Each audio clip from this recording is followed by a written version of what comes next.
Last night, I had to sneak hot water from a gas station sink to wash my 16-year-old son before his night shift, when I begged my mother for shelter. She laughed and told me poverty was a contagious disease she did not want near my half-sister. She thinks I am a failure, but she does not know that the mansion she is partying in never actually belonged to her, and the real owner is about to arrive. My name is Cora Ellington.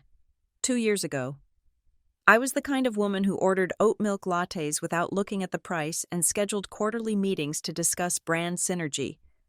I was the marketing director for Nexus Horizon, a tech giant in Seattle, and I commanded a salary that put me in the top 5% of earners in the state.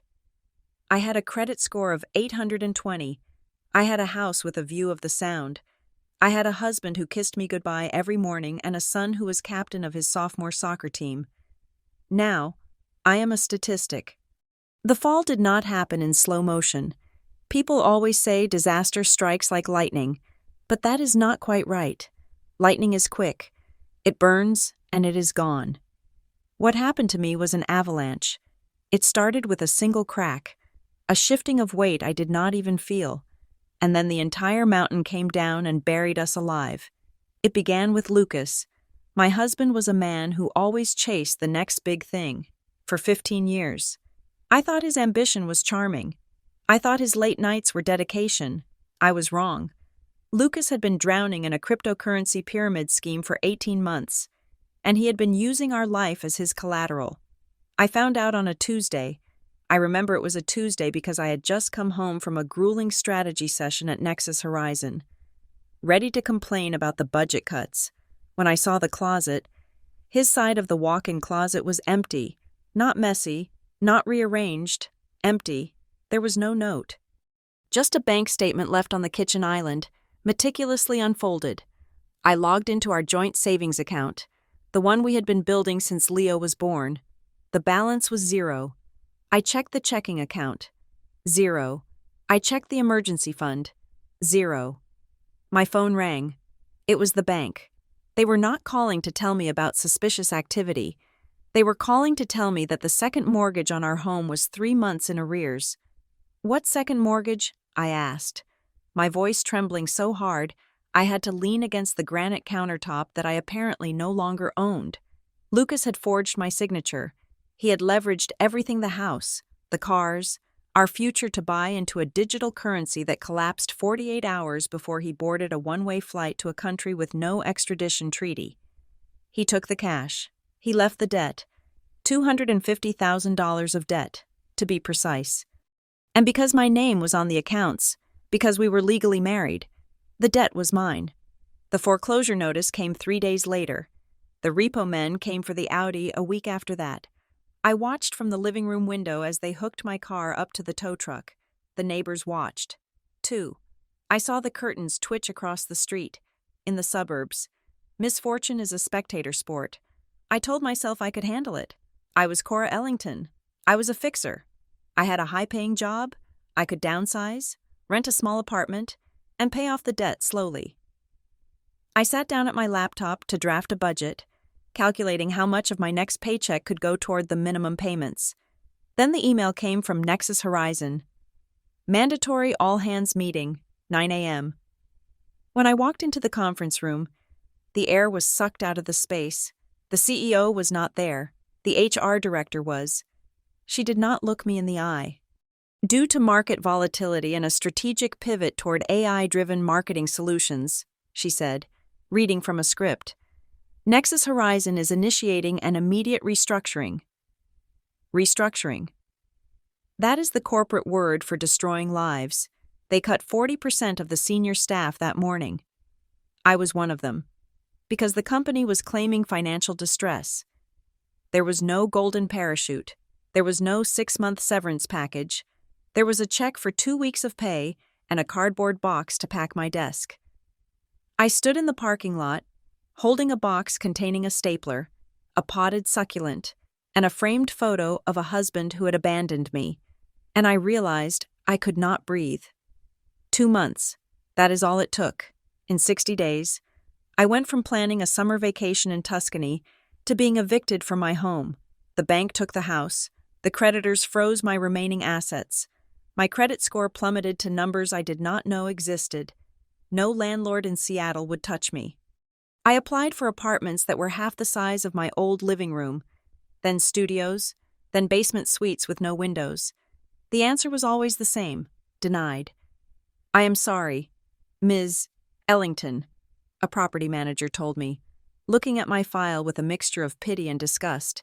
"You are a liability." We had nowhere to go. The hotels were too expensive. The shelters were full. I had $3,000 left in cash from selling the furniture on Craigslist. And that had to last us. Forever, I did not know how long forever was. I found a storage facility in an industrial park on the edge of the city. It was a 10 by 10 concrete box with a roll-up metal door. Unit 412. The manager, a guy with grease under his fingernails, told me strictly, "No sleeping in the units. Cameras are on 24/7. I catch you living in there, I call the cops." "Of course," I lied. "It is just for storage while I facilitate my move." We moved in that night. We laid a mattress on the concrete floor, surrounded by boxes of clothes, the only remnants of our former life. It was November in Seattle. The damp cold seeped through the metal door, settling into our bones. There was no heat. There was no light once the door was closed. So we used battery-operated lanterns. "It is like camping," I told Leo, my voice bright and fake. "Just for a few days until I find the right place."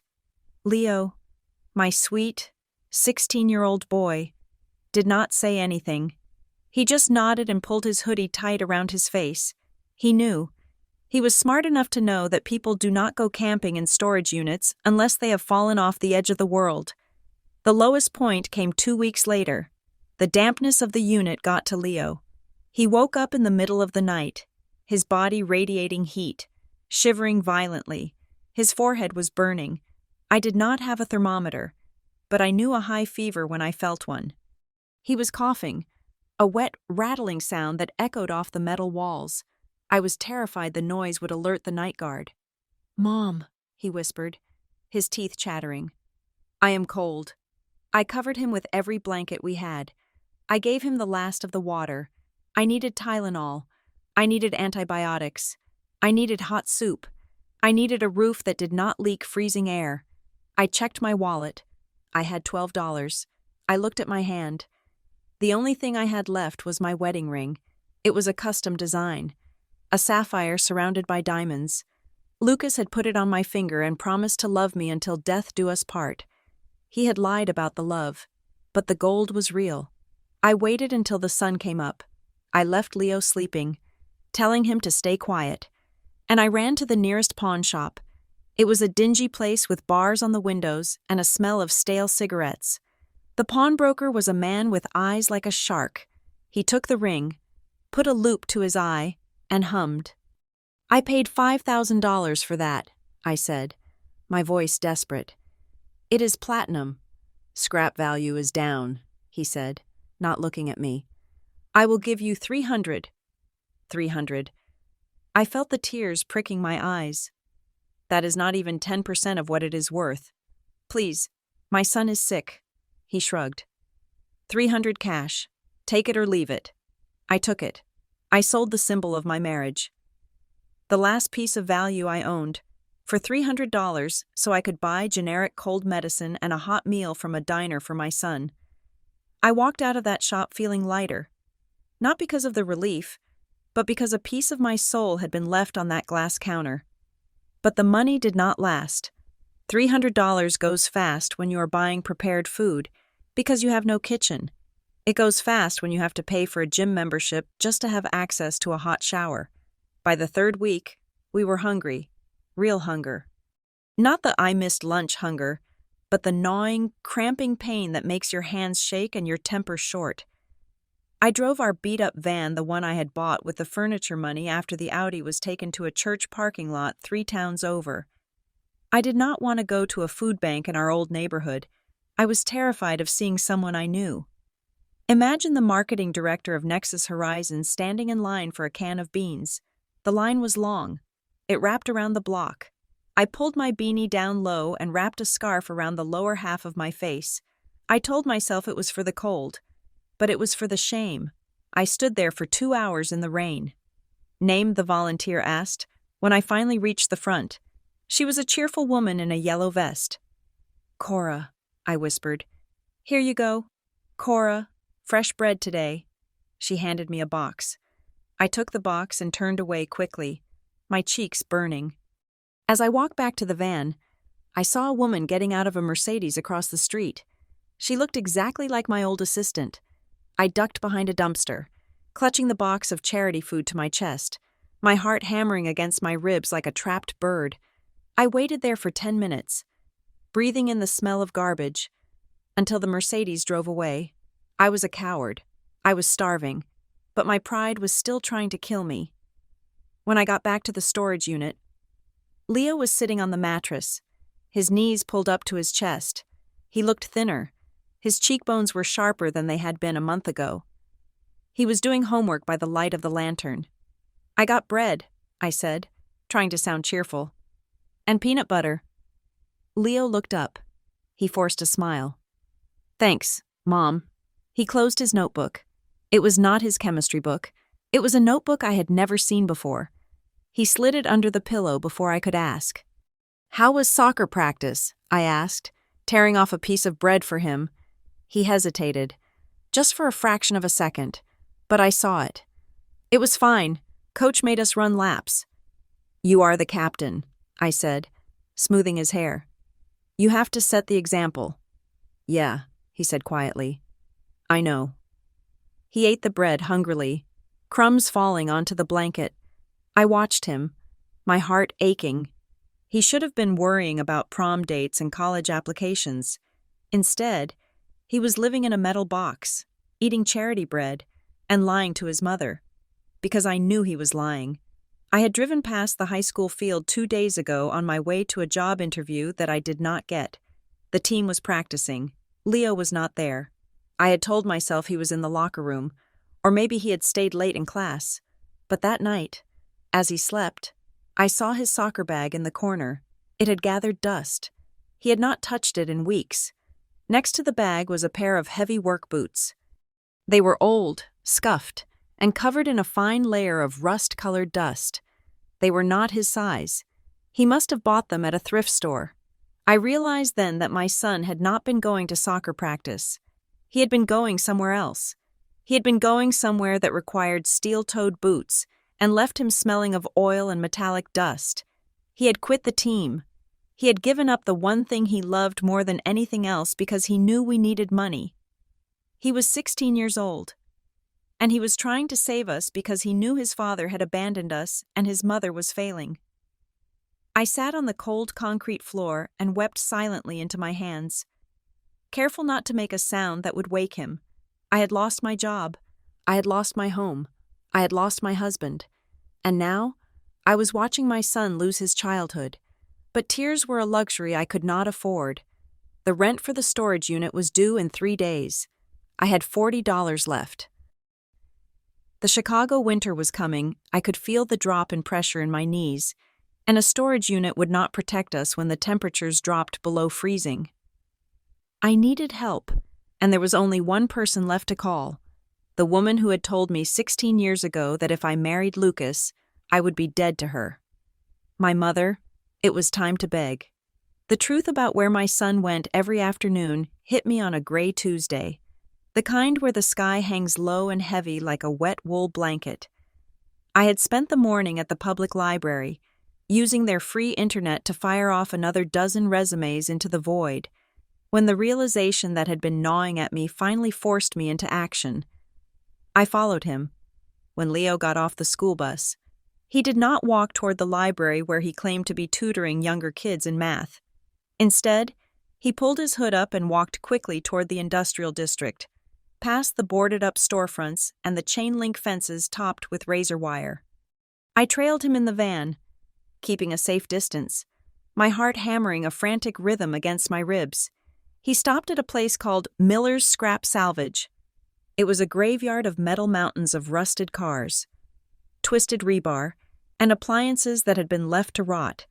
The noise was deafening even from the street, a cacophony of grinding gears and crushing steel. I watched from the cracked windshield of the van as my son, my brilliant, gentle boy who used to cry when he scraped his knee, walked up to the foreman. The man pointed toward a pile of jagged sheet metal. Leo nodded, pulled a pair of thick, dirty gloves from his backpack, and got to work. He was not tutoring, he was scavenging. I sat there for 4 hours. I watched him haul pieces of scrap metal that looked like they weighed as much as he did. I saw him slip once on a patch of oil, his knee slamming into the hard-packed dirt, but he just scrambled back up, wiping his hands on his jeans, terrified that someone would see him falter and send him home. The wind was biting, whipping around the piles of junk, but he kept his head down, moving with a grim determination that belonged to a man of 40, not a boy of 16. When his shift ended, the sun had already set. He walked out of the gate, his shoulders slumped, his face streaked with grime. I pulled the van up to the curb and rolled down the passenger window. "Get in," I said. My voice was steady, but inside I was screaming. Leo jumped, his eyes widening when he saw me. For a second, I saw the panic, the fear of being caught, the shame. Then he just nodded and climbed in. The smell hit me instantly. It was the smell of rust, old oil, and sweat. He tried to hide his hands in his pockets, but I reached over and grabbed his left wrist. I pulled his hand into the light of the dashboard. His fingers were raw. The knuckles were swollen and covered in fresh cuts. His fingernails were black with grease that no amount of scrubbing would ever fully remove.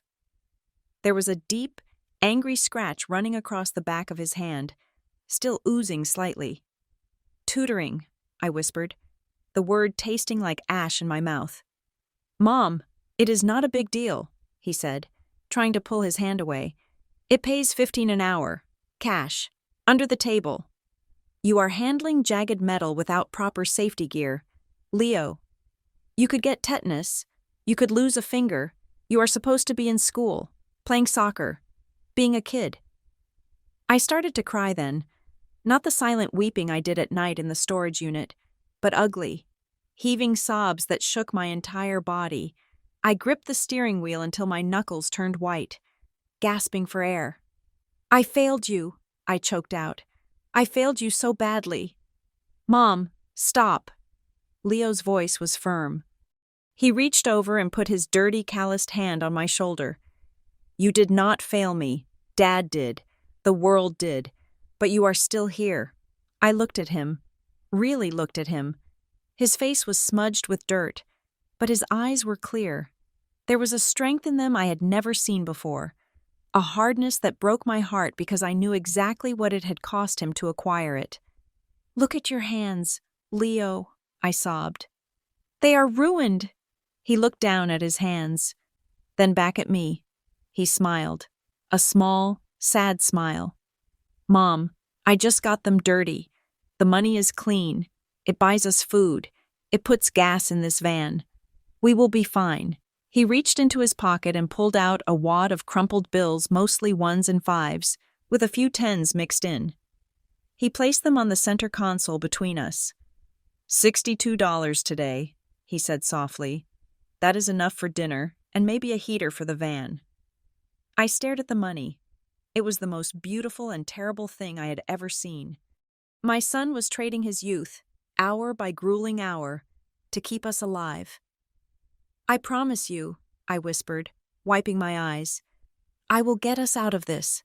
I swear on my life, Leo. This is not forever." "I know," he said, and the worst part was, I think he actually believed me. But belief does not pay the rent. The next week was a blur of rejection. I applied for everything. I applied to be a receptionist, a data entry clerk, a telemarketer. I left my master's degree off my resume. I dumbed down my experience. It did not matter. The background checks always came back with the same red flag: severe financial delinquency. "We cannot hire someone with your credit history for a position that handles cash," a manager at a grocery store told me. "I am applying to stock shelves," I said, my voice rising in desperation. "I will not be near the register. Policy is policy, ma'am. Policy? another word for a wall built to keep people like me out. While I was fighting a losing battle with the job market, winter arrived in Chicago with a vengeance. The temperature dropped 20 degrees overnight. The wind coming off Lake Michigan was like a physical blow. We had given up the storage unit. The manager had caught us sleeping there one night when Leo started coughing too loudly. He had been kind enough not to call the police, but he had kicked us out at 3 a.m. "You cannot stay here, lady," he had said. Looking at Leo with pity, "It is not safe. Go to a shelter." But the shelters were full. The waiting lists were months long. So we moved into the van full-time. It was a 2005 Ford Econoline, rusted around the wheel wells, with an engine that rattled like a box of rocks. We parked it on quiet residential streets, moving every night so the neighbors would not call the cops. We covered the windows with cardboard to block out the light and the prying eyes. That first night of the real freeze, the temperature dropped to 5 degrees. The van's heater only worked when the engine was running, and we could not afford to waste the gas. So we huddled together in the back on a pile of blankets. I woke up at 2 a.m. because I could not feel my toes. The air inside the van was so cold, it hurt to breathe. I could see my breath in the dim light of the street lamp outside, beside me. Leo was shivering in his sleep, a violent tremor that shook the whole vehicle. I wrapped my arms around him, pulling him as close as I could. He was wearing his winter coat, the navy blue one he had worn for 2 years. I noticed a strip of silver duct tape on the sleeve. I touched it gently. The fabric had torn, probably at the scrapyard, and instead of asking for a new coat, instead of complaining, he had taped it up. He was walking around in sub-zero temperatures with a taped-up coat because he knew I could not afford to buy him a new one. "I am so sorry, baby," I whispered into his hair. "I am so sorry." He murmured something in his sleep and burrowed closer to me. Seeking warmth, I lay there, staring at the condensation freezing on the metal roof of the van. And I realized the terrifying truth. We were not going to make it. Not like this. Love was not enough to keep out the cold. Determination was not enough to stop pneumonia. If we stayed in this van for another week, my son was going to get sick. Really sick. And without insurance, without money for a doctor. I thought about the future I had promised him. College, soccer, a life where he did not have to tape his clothes together. That future was slipping away, dissolving into the freezing darkness of a Chicago winter. I needed a miracle, or failing that, I needed money. I thought about my mother, Evelyn. I had not spoken to her in 16 years, not since the day I told her I was marrying Lucas. She had stood in the foyer of her impeccably decorated home winter garden. She called it and told me that if I walked out that door with that man, I was no longer her daughter. "He is a con artist, Cora," she had said, sipping her Chardonnay. "You are too blind to see it, but I am not. He will ruin you, and when he does, do not come crawling back to me." She had been right. God. She had been right about everything. But she was also my mother, and she was rich. Not just well off, but wealthy in a way that insulated her from the realities of the world. She had married Robert Vance, a real estate developer. A year after my father died, they lived in a fortress of luxury on the Gold Coast, surrounded by heated floors and servants. I looked at Leo, sleeping fitfully in my arms, his breath coming in shallow, cold puffs. Pride is a luxury for the warm. I was freezing, and my son was suffering. I would crawl. I would beg. I would let her say, "I told you so 1,000 times," if it meant Leo could sleep in a bed tonight. I waited until morning, when the sun rose, pale and heatless over the city. I drove to a gas station. I used the last of our change to buy a cup of hot coffee for Leo to hold, just to warm his hands. Then, while he sat in the van trying to thaw out, I walked to the payphone. I did not want to use my cell phone.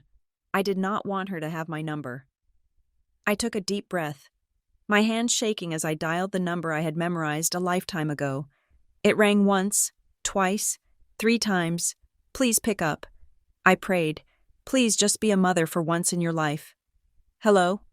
The voice was elegant, clipped, and instantly familiar. It was the voice of a woman who had never had to worry about the price of milk. Mom, I said, my voice cracking. It is Cora. Silence, the kind of silence that stretches on for miles. Cora, she said finally. Her tone was not surprised. It was bored. Well, it has been a long time. To what do I owe the pleasure? I need help, I said, the words rushing out before I could stop them. I need help.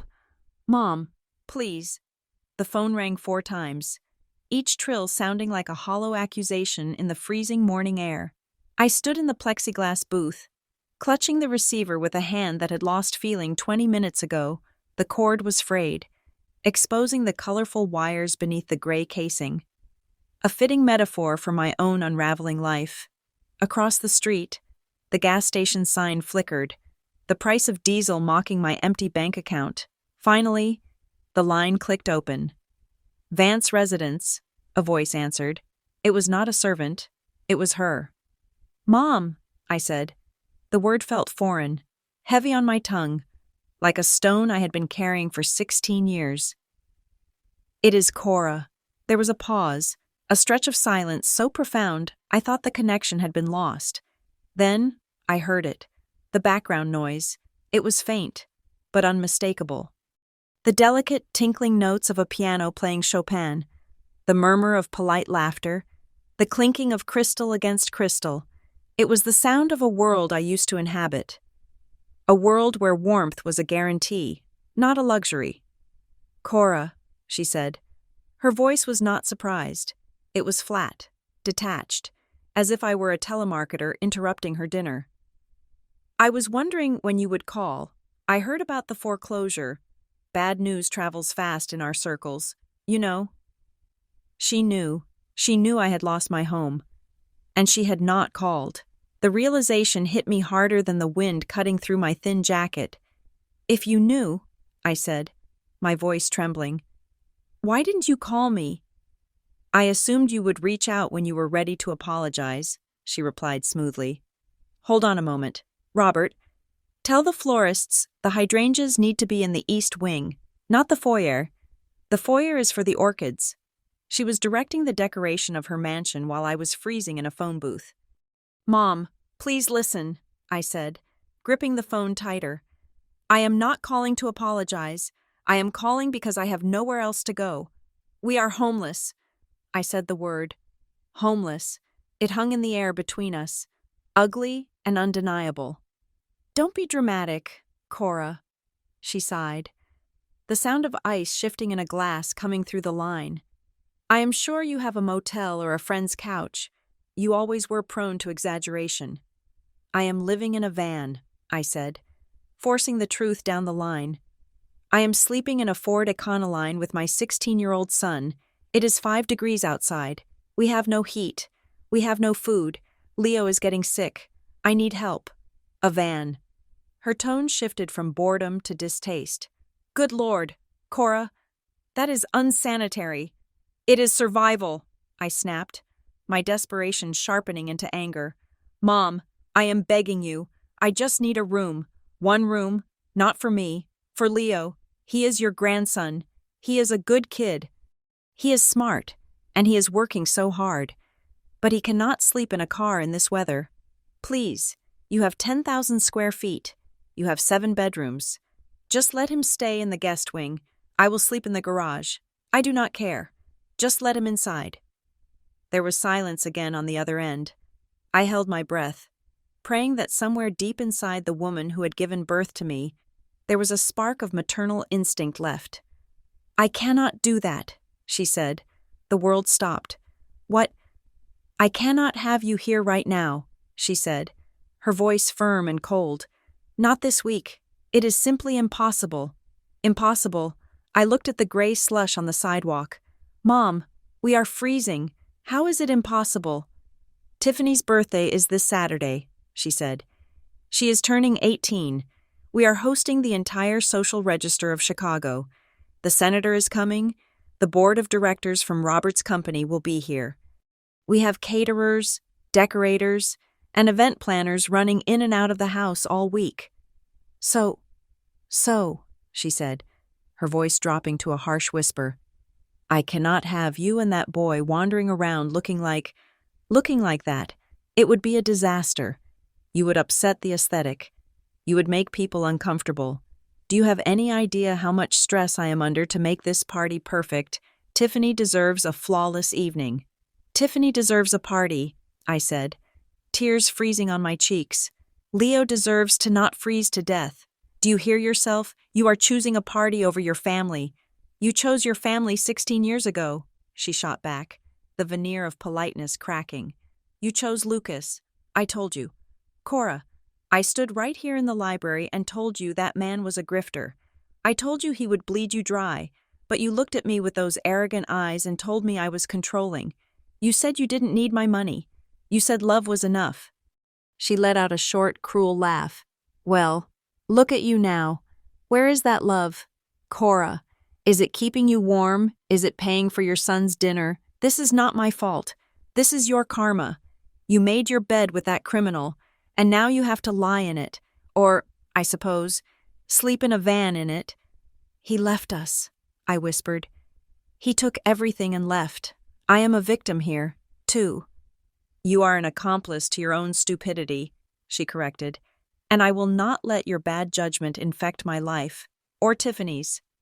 Tiffany, I repeated, my half-sister, the girl I had held when she was a baby, before I was exiled.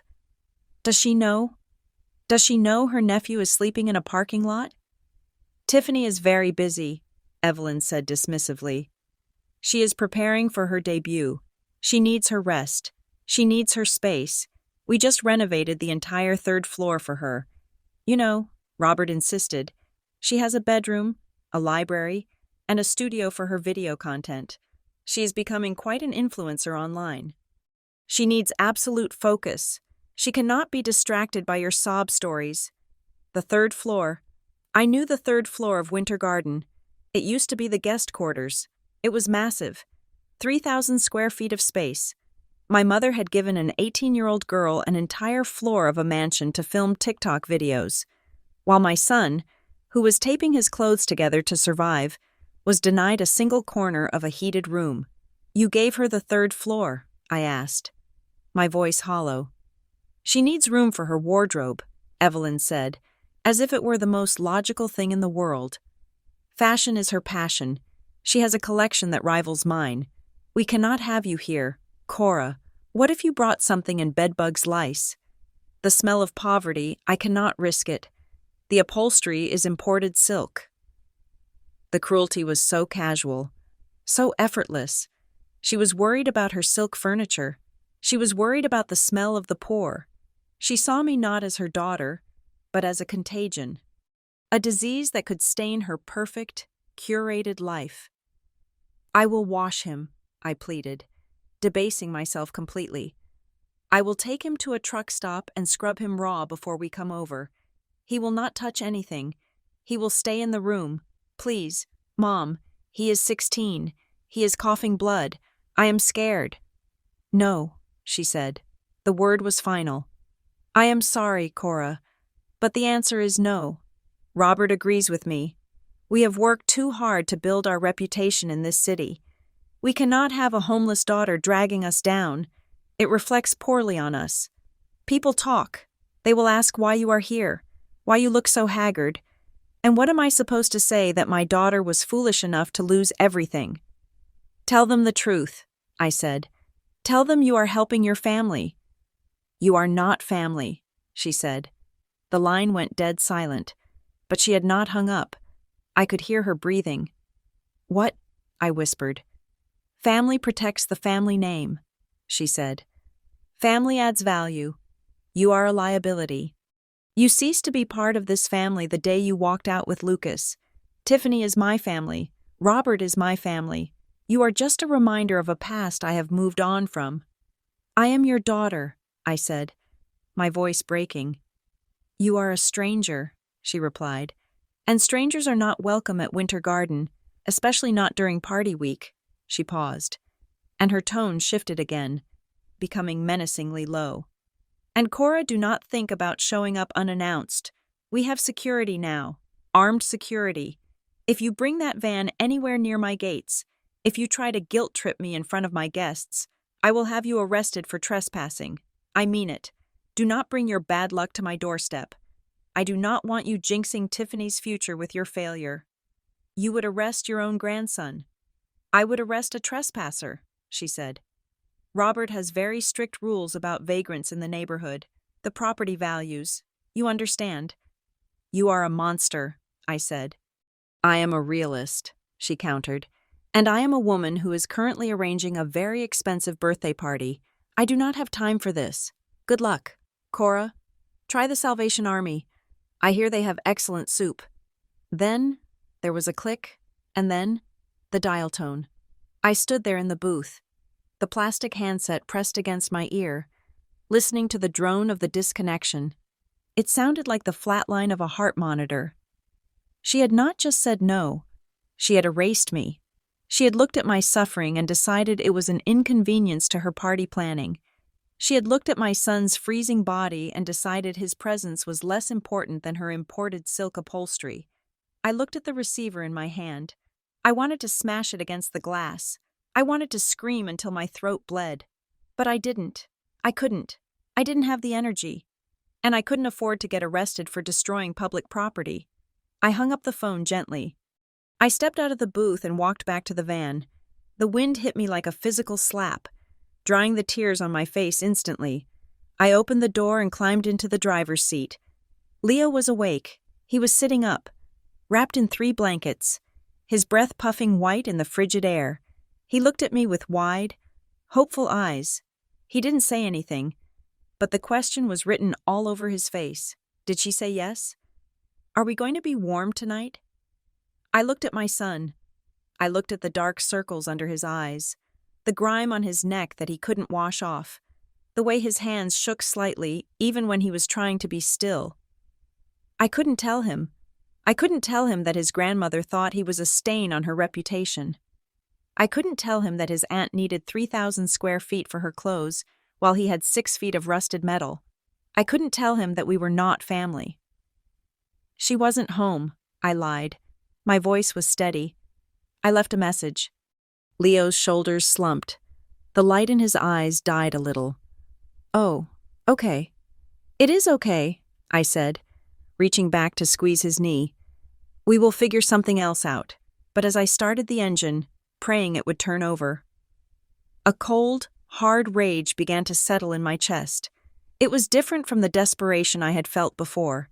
This was not fear. This was not sadness. This was clarity. She had said Winter Garden was hers. She had said she built that life. She had said I was a stranger. She had forgotten one thing. She had forgotten who really owned that house. She had forgotten the woman she had lied about for 20 years. She thought her mother-in-law, my grandmother Beatrice, was a senile old woman rotting away in a home. Or perhaps dead. She had spent years telling everyone that Beatrice had gone mad and given everything to her and Robert. But I remembered the truth. I remembered the stories my father told me before he died. I remembered the steel in my grandmother's spine. And I remembered something else Evelyn had said. Do not bring your bad luck to my doorstep. I put the van in gear. Mom, Leo asked, where are we going? I looked at him, and for the first time in months, I didn't feel like crying. I felt like burning something down. We are going to find a phone book, I said. I need to look up a nursing home. Why? Because, I said, staring at the gray road ahead. Grandma Evelyn is right.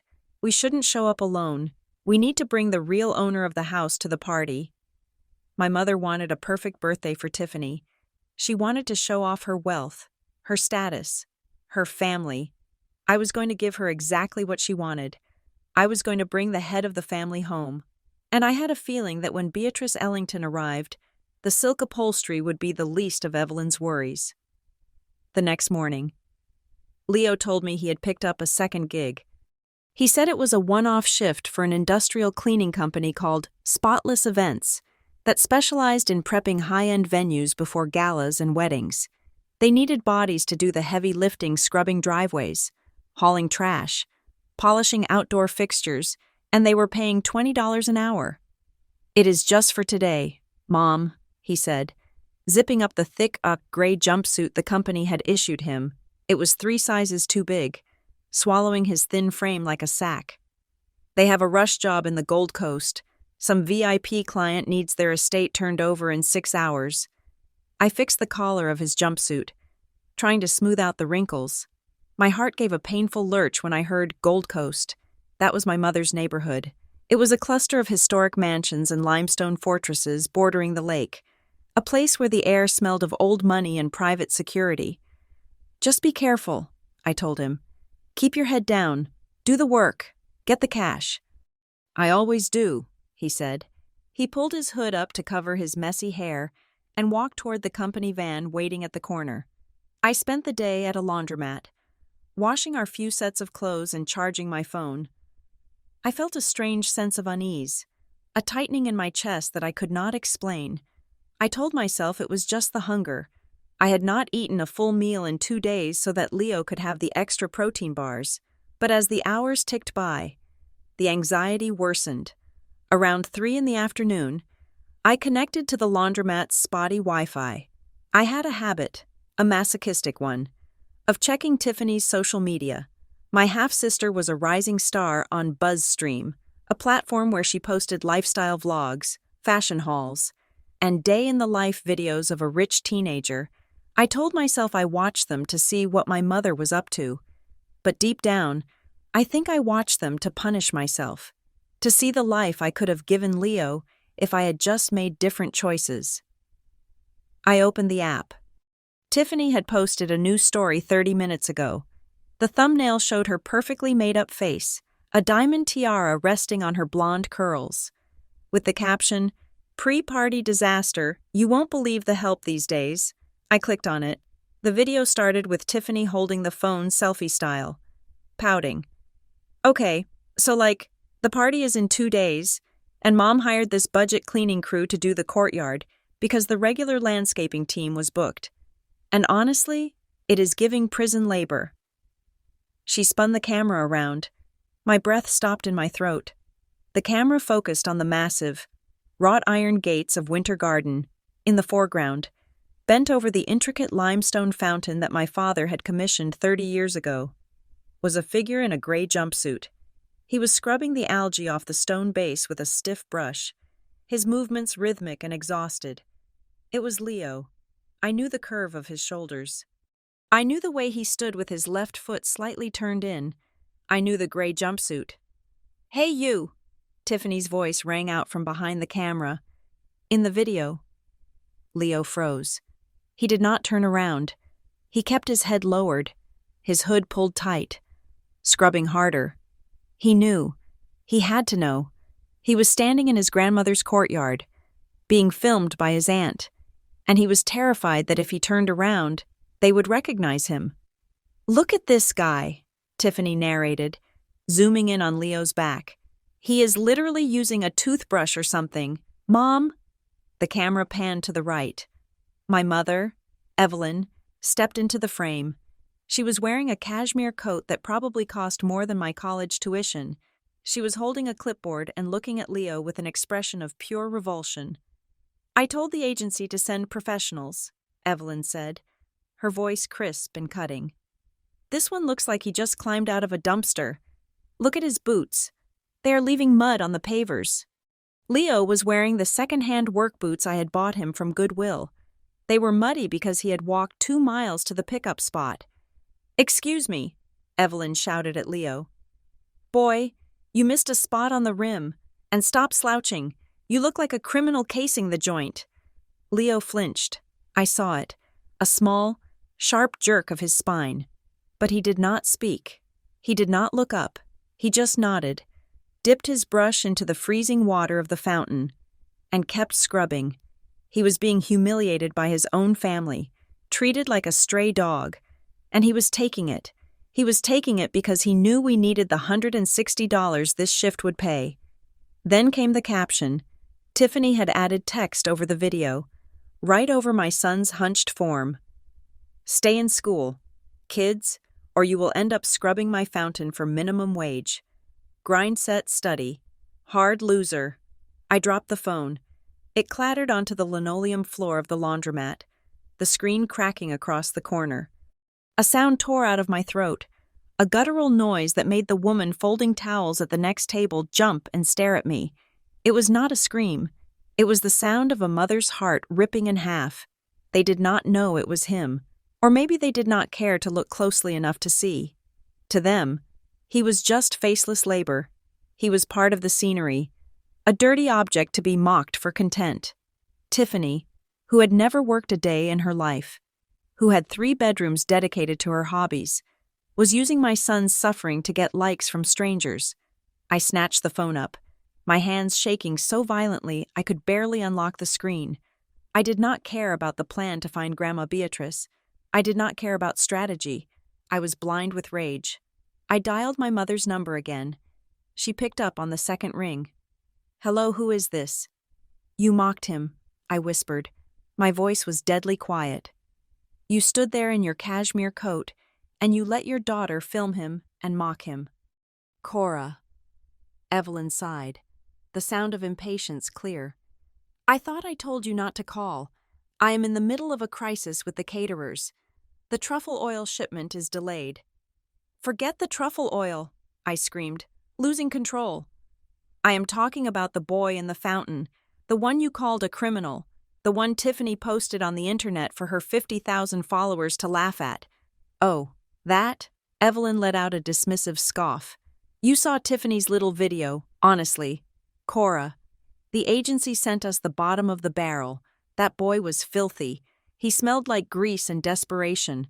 I had to have the security guard watch him the entire time to make sure he did not pocket any of the garden ornaments."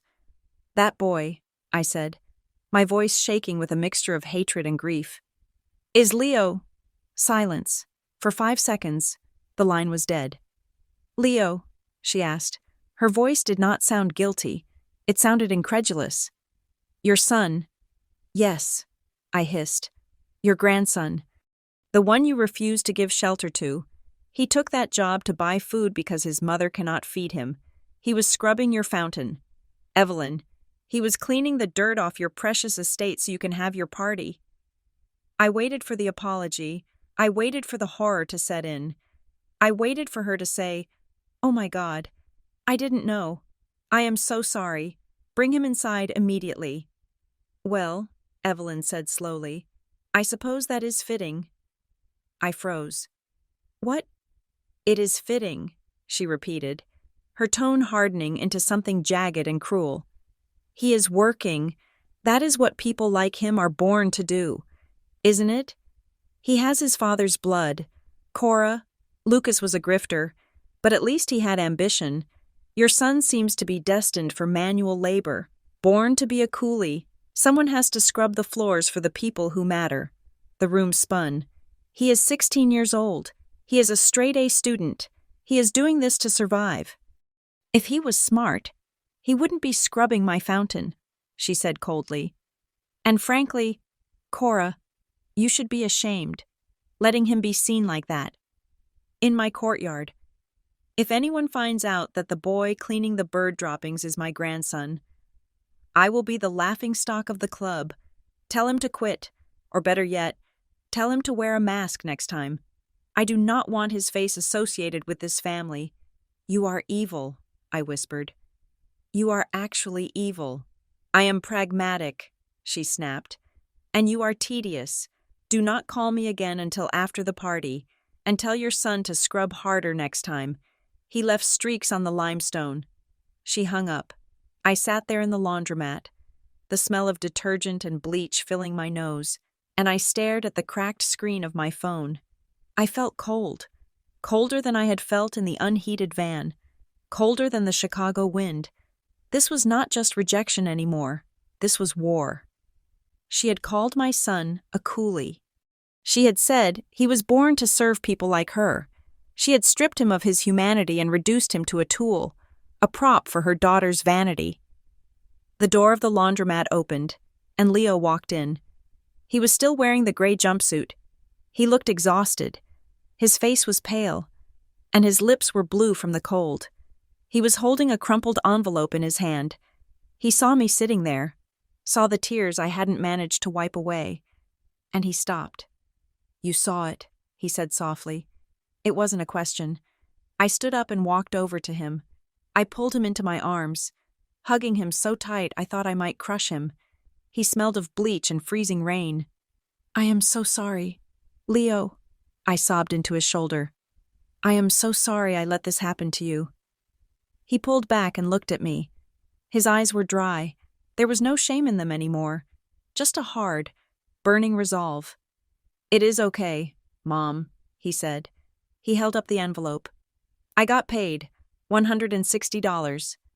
And the manager gave me a $20 tip because I finished the fountain early." "They filmed you," I said, wiping his cheek with my thumb. "They mocked you." "I know," Leo said. "I heard them. Aunt Tiffany laughed when I slipped on the ice. Grandma told the security guard to check my pockets before I left." He looked down at his boots, the ones Evelyn had sneered at. "But you know what, Mom?" He looked up, and his voice was steady. "I saw the house. I saw Winter Garden. It is big. It is fancy. But it felt empty. It felt cold, even with all the lights on."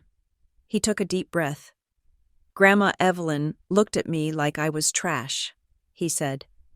"But she didn't know who I was. She didn't know that the coolie scrubbing her fountain is going to be valedictorian. She didn't know that I'm going to be somebody someday." "You already are somebody," I said fiercely. "You are 10 times the person they are." "I know," he said, "and that is why I didn't say anything. I didn't want to give them the satisfaction of knowing they hurt me. I took their money, and now we are going to eat." He tried to smile, but his lip trembled. He was just a boy. He was a brave, incredible boy, but he was still just a child who had been spat on by his own blood. "Leo," I said, gripping his shoulders, "we are not just going to eat. We are going to finish this." "What do you mean?" "I mean," I said, my voice hardening, "that your grandmother made a mistake. She invited the world to her party to show off her house. She thinks she owns that place. She thinks she owns the narrative." I reached into my pocket and pulled out the piece of paper I had scribbled on earlier the address of the nursing home in the suburbs. "We are going to find Great-Grandma Beatrice," I said, "tonight. But Mom, what if she is, what if she doesn't remember us?" "She will," I said. "Evelyn said you were born to scrub floors. I think it is time Great-Grandma told Evelyn exactly who owns the floor she is standing on." "Are we going to crash the party?" Leo asked, a flicker of fear in his eyes. "No," I said, taking the cash from his hand and folding it carefully. "We are not crashing it. We are going to repossess it." I looked at the video on my phone one last time, Tiffany's smug face, the hateful caption, "You are not a coolie. Leo," I whispered to the screen. "You are the heir, and on Saturday, everyone in Chicago is going to know it." We packed our laundry. We got in the van, and as I drove out of the city, leaving the lights of the Gold Coast behind, I didn't feel the hunger anymore. I felt dangerous. Evelyn wanted a show I was going to give her the performance of a lifetime. I drove the rattling Ford Econoline north, away from the suffocating grid of the city and into the dark, winding roads of the suburbs. Beside me, Leo slept with his head against the cold window, his body twitching occasionally in dreams I hoped were better than our reality. The heater wheezed, blowing lukewarm air that smelled of dust and gasoline, but it was better than the biting wind outside. My mind was not on the road. It was drifting back 20 years, to a conversation I had with my father in the library of Winter Garden, long before Robert Vance and his gold-plated ego moved in. My father was sick then, his skin gray against the burgundy leather chair, but his eyes were clear. "Your mother thinks power is loud," he had told me, his voice a dry rasp. "She thinks it is shouting at waiters and buying things you do not need, but real power, Cora, is quiet. It is patience, like your grandmother, Beatrice." "Mom says Grandma Beatrice is crazy," I had replied, repeating the narrative Evelyn had drilled into my head. She says she joined a cult in Vermont and gave all her money to a donkey sanctuary. My father had laughed, a wheezing, painful sound. Evelyn says what she needs to say to feel secure. Beatrice is not crazy. She is just finished with the noise. She is steel wrapped in silk. Cora, do not ever forget that. If you are ever truly lost, find the steel. I had forgotten. For 16 years, while I built a career and a marriage that turned out to be made of paper, I had believed Evelyn's lies. I believed Beatrice was a senile recluse who wanted nothing to do with us. But tonight, with the image of my son scrubbing a fountain burned into my retinas, I realized that Evelyn lied about everything else, so she probably lied about this too. I had looked up Beatrice Ellington in the public records at the library earlier that day. She was not in a cult in Vermont. She was in Barrington Hills, at a place called the Sterling Reserve. It was not a nursing home. It was a retirement community for the ultra-wealthy, the kind of place that required a 7-figure deposit just to be put on the waiting list. We arrived at the gates of the Sterling Reserve just after 7 in the evening. The entrance looked more like the approach to a European palace than a care facility. Stone lions guarded the iron gates, and the driveway was lined with century-old oaks illuminated by tasteful uplighting. I pulled the rusted van up to the security booth. The guard, a man with a jaw square enough to crack walnuts, stepped out. He looked at the duct tape on my side mirror. He looked at the mud splattered on the wheel wells. He looked at me, with my tired eyes and my hair pulled back in a messy bun. "Deliveries are at the rear entrance, ma'am," he said, his tone dismissing me before I had even rolled down the window. "But the loading dock closed at 5.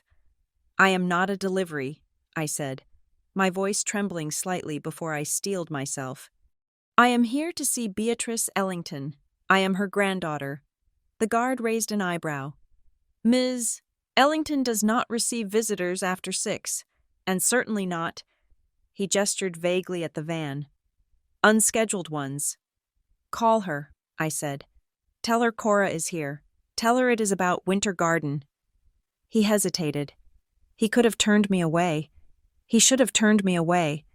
But perhaps he saw something in my face, some echo of the woman who lived inside those gates. He picked up the phone. 2 minutes later, the heavy iron gates swung open. I drove up the winding path, feeling like an imposter in my own life. We parked between a Bentley and a vintage Jaguar. I woke Leo gently. "Are we here?" he asked, rubbing his eyes. "Is this a shelter?" "No," I said, smoothing his hair. "This is where the steel lives." We walked into the lobby. It smelled of fresh lilies and old money. A concierge in a suit that cost more than my van guided us down a hallway lined with oil paintings. We stopped at a set of double doors made of mahogany.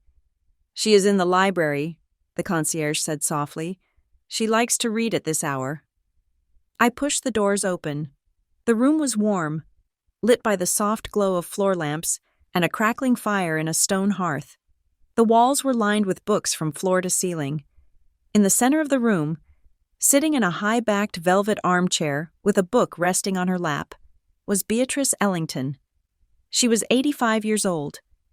But she did not look frail. She looked concentrated. Her silver hair was pulled back in an elegant twist, and she wore a silk blouse that shimmered in the firelight. She did not look up immediately. She finished the page she was reading, turned it, and marked her place with a ribbon before closing the book. Then she raised her eyes. They were the same gray as mine, the same gray as Leo's. "You are late," she said. Her voice was not the wavering tone of the elderly. It was clear, precise, and carried a weight that filled the room. "I expected you 16 years ago. I didn't think I was welcome," I stammered. "Mom said—" "I know what Evelyn said," Beatrice interrupted. She waved a hand, a gesture of dismissal. "Evelyn has a complicated relationship with the truth. Come closer. Let me look at you." I stepped forward, pulling Leo with me. Beatrice's gaze shifted to my son. She looked him up and down, taking in the worn sneakers, the fraying cuffs of his jeans, the way he held his posture despite the exhaustion dragging at his shoulders. "And who is this?" she asked, her voice softening just a fraction. "This is Leo," I said. "He is your great-grandson." Beatrice held out a hand. It was thin, the skin translucent like parchment paper, but her grip when Leo took it was surprisingly strong. "Leo, you have the Ellington jaw. It is a stubborn jaw. Has it served you well?" "I don't know, ma'am," Leo said, his voice polite but quiet. "I guess so." "Ma'am," Beatrice chuckled dryly. "At least someone taught you manners. Sit down, both of you. You look like you haven't slept in a decade." We sat on the leather sofa opposite her. It was so soft I almost sank into it, and for a moment, the sheer comfort of the furniture made me want to weep. "Why are you here, Cora?" Beatrice asked, cutting straight to the point. "And do not tell me it is a social call. You are driving a vehicle that sounds like a dying tractor, and you have the look of a woman who has been backed into a corner." I took a deep breath. I decided not to sugarcoat it. I decided not to use the polite euphemisms that my mother loved so much. "We are homeless," I said. "My husband stole everything and left. I lost my job. We have been sleeping in the van for 3 weeks.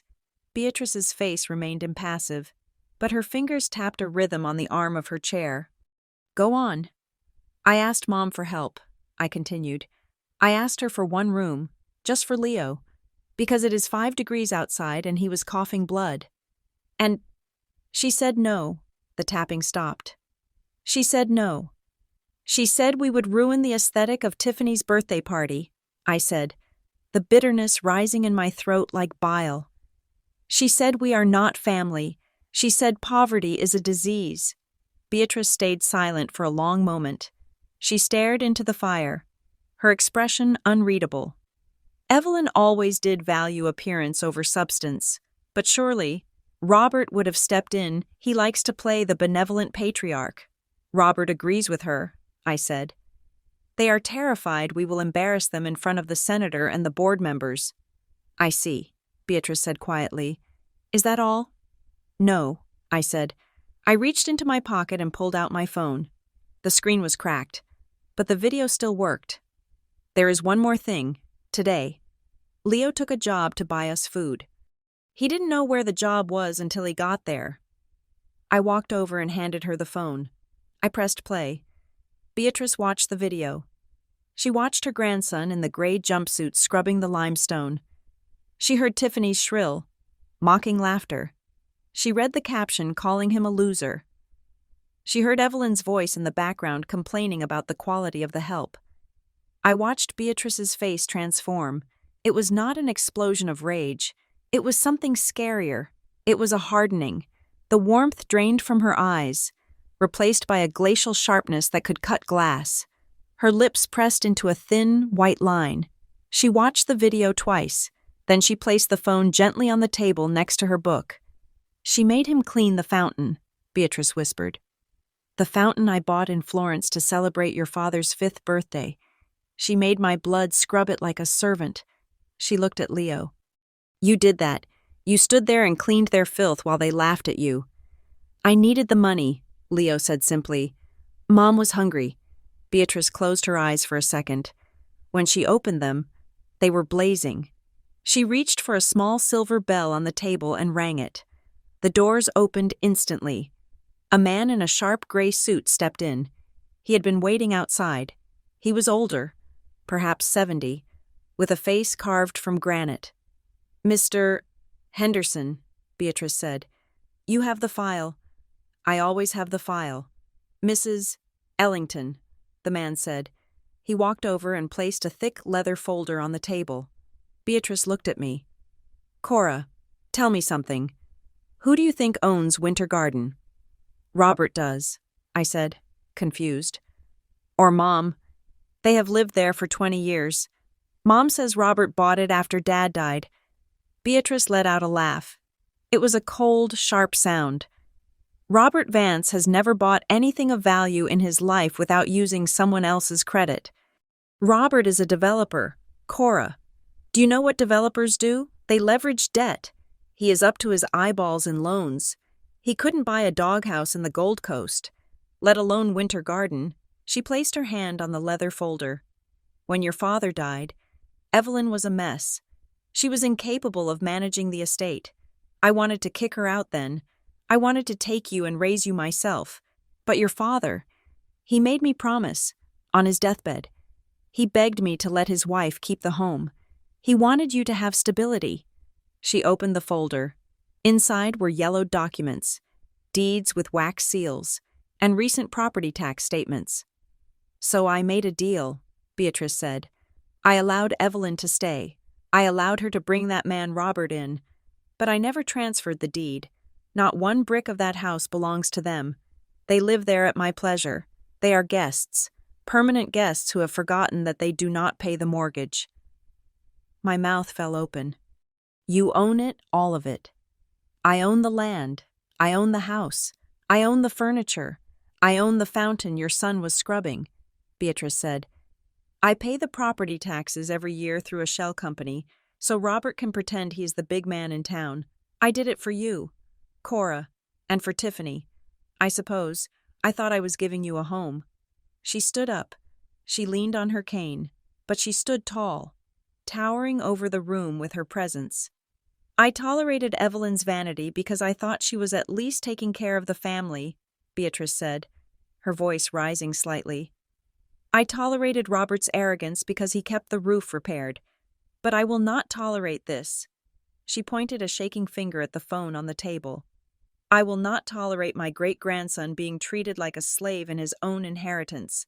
I will not tolerate my granddaughter sleeping in a van while that woman throws a 6-figure party in my dining room. She turned to the lawyer. Henderson, what is the timeline for an eviction notice? In Illinois, for a tenant at will, 30 days is standard, Mr. Henderson said calmly. However, given that there is no written lease and they have paid zero rent for 2 decades, we can classify them as squatters if we want to be aggressive, or we can simply revoke the permission to occupy immediately based on a breach of the unwritten agreement regarding the maintenance of the family honor. I like the sound of immediately, Beatrice said. Wait, I said, my heart pounding. You are going to kick them out. Eventually, Beatrice said. But first, we are going to attend a party. She looked at Leo. She walked over to him and placed a hand on his shoulder. You are not going back to that scrapyard tomorrow. Leo, she said, and you are certainly not scrubbing any more floors. Saturday is Tiffany's birthday. It is the social event of the season. Apparently, we weren't invited, Leo said. I don't need an invitation to enter my own house, Beatrice said, a wicked smile curling her lips. And neither do you. We are going to walk through that front door. And we are going to remind Evelyn and Robert exactly who holds the keys to their kingdom. She turned to me. Cora, you look dreadful. We need to fix that. If we are going to war, we are going to wear armor. Armor, I asked. Silk, Beatrice said. Velvet, diamonds. We are going to walk in there looking like the owners, not the help. We are going to ruin her aesthetic by outshining it. She snapped the folder shut. Mr. Henderson, call the car, and call my personal shopper. We have work to do. I looked at my grandmother, this small woman who contained a hurricane inside her fragile frame.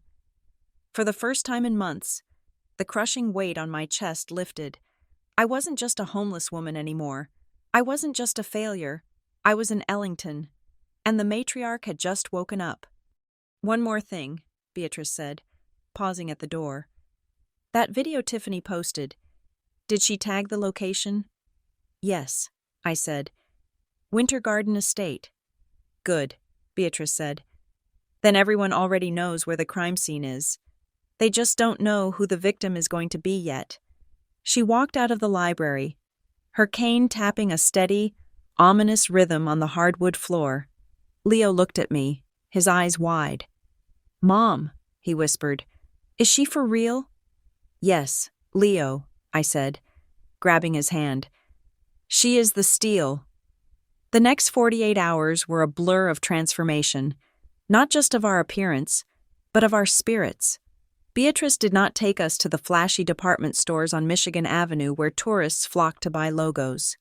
She took us to a private appointment at a boutique in Oak Street, a place with no sign on the door, only a heavy brass buzzer and a receptionist who knew Beatrice by voice alone.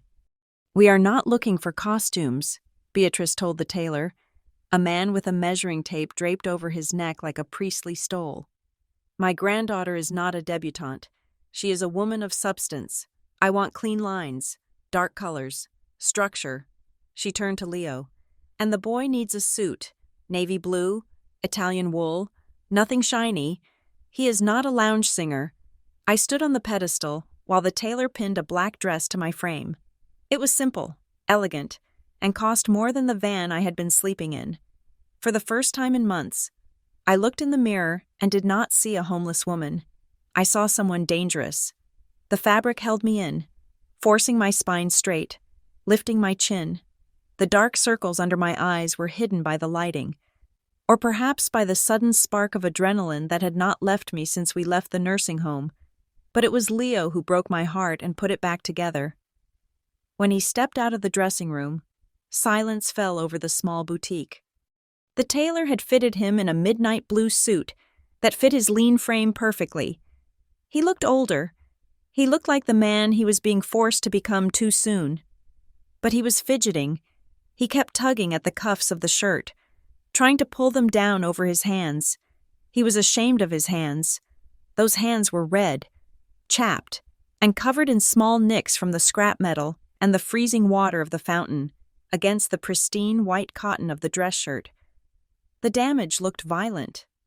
"I look stupid," Leo muttered, staring at the floor. "I look like I'm playing dress-up. Aunt Tiffany is going to laugh even harder when she sees this. She will say I look like a waiter." Beatrice walked over to him.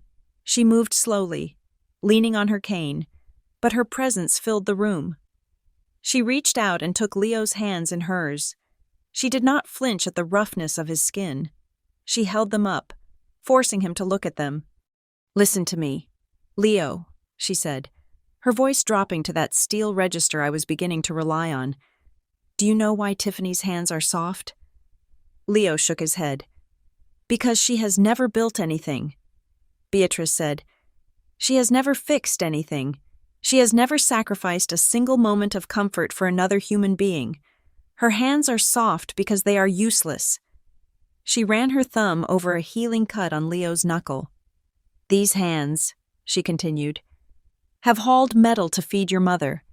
These hands have braved the cold when grown men would have quit. There is more dignity in one of your scars than in every diamond Tiffany will wear tonight." Leo looked up, his eyes glassy. "But the suit," Beatrice said, releasing his hands and smoothing his lapel. "The suit is not a costume, Leo. It is armor. When you walk into that party tonight, you are entering a battlefield.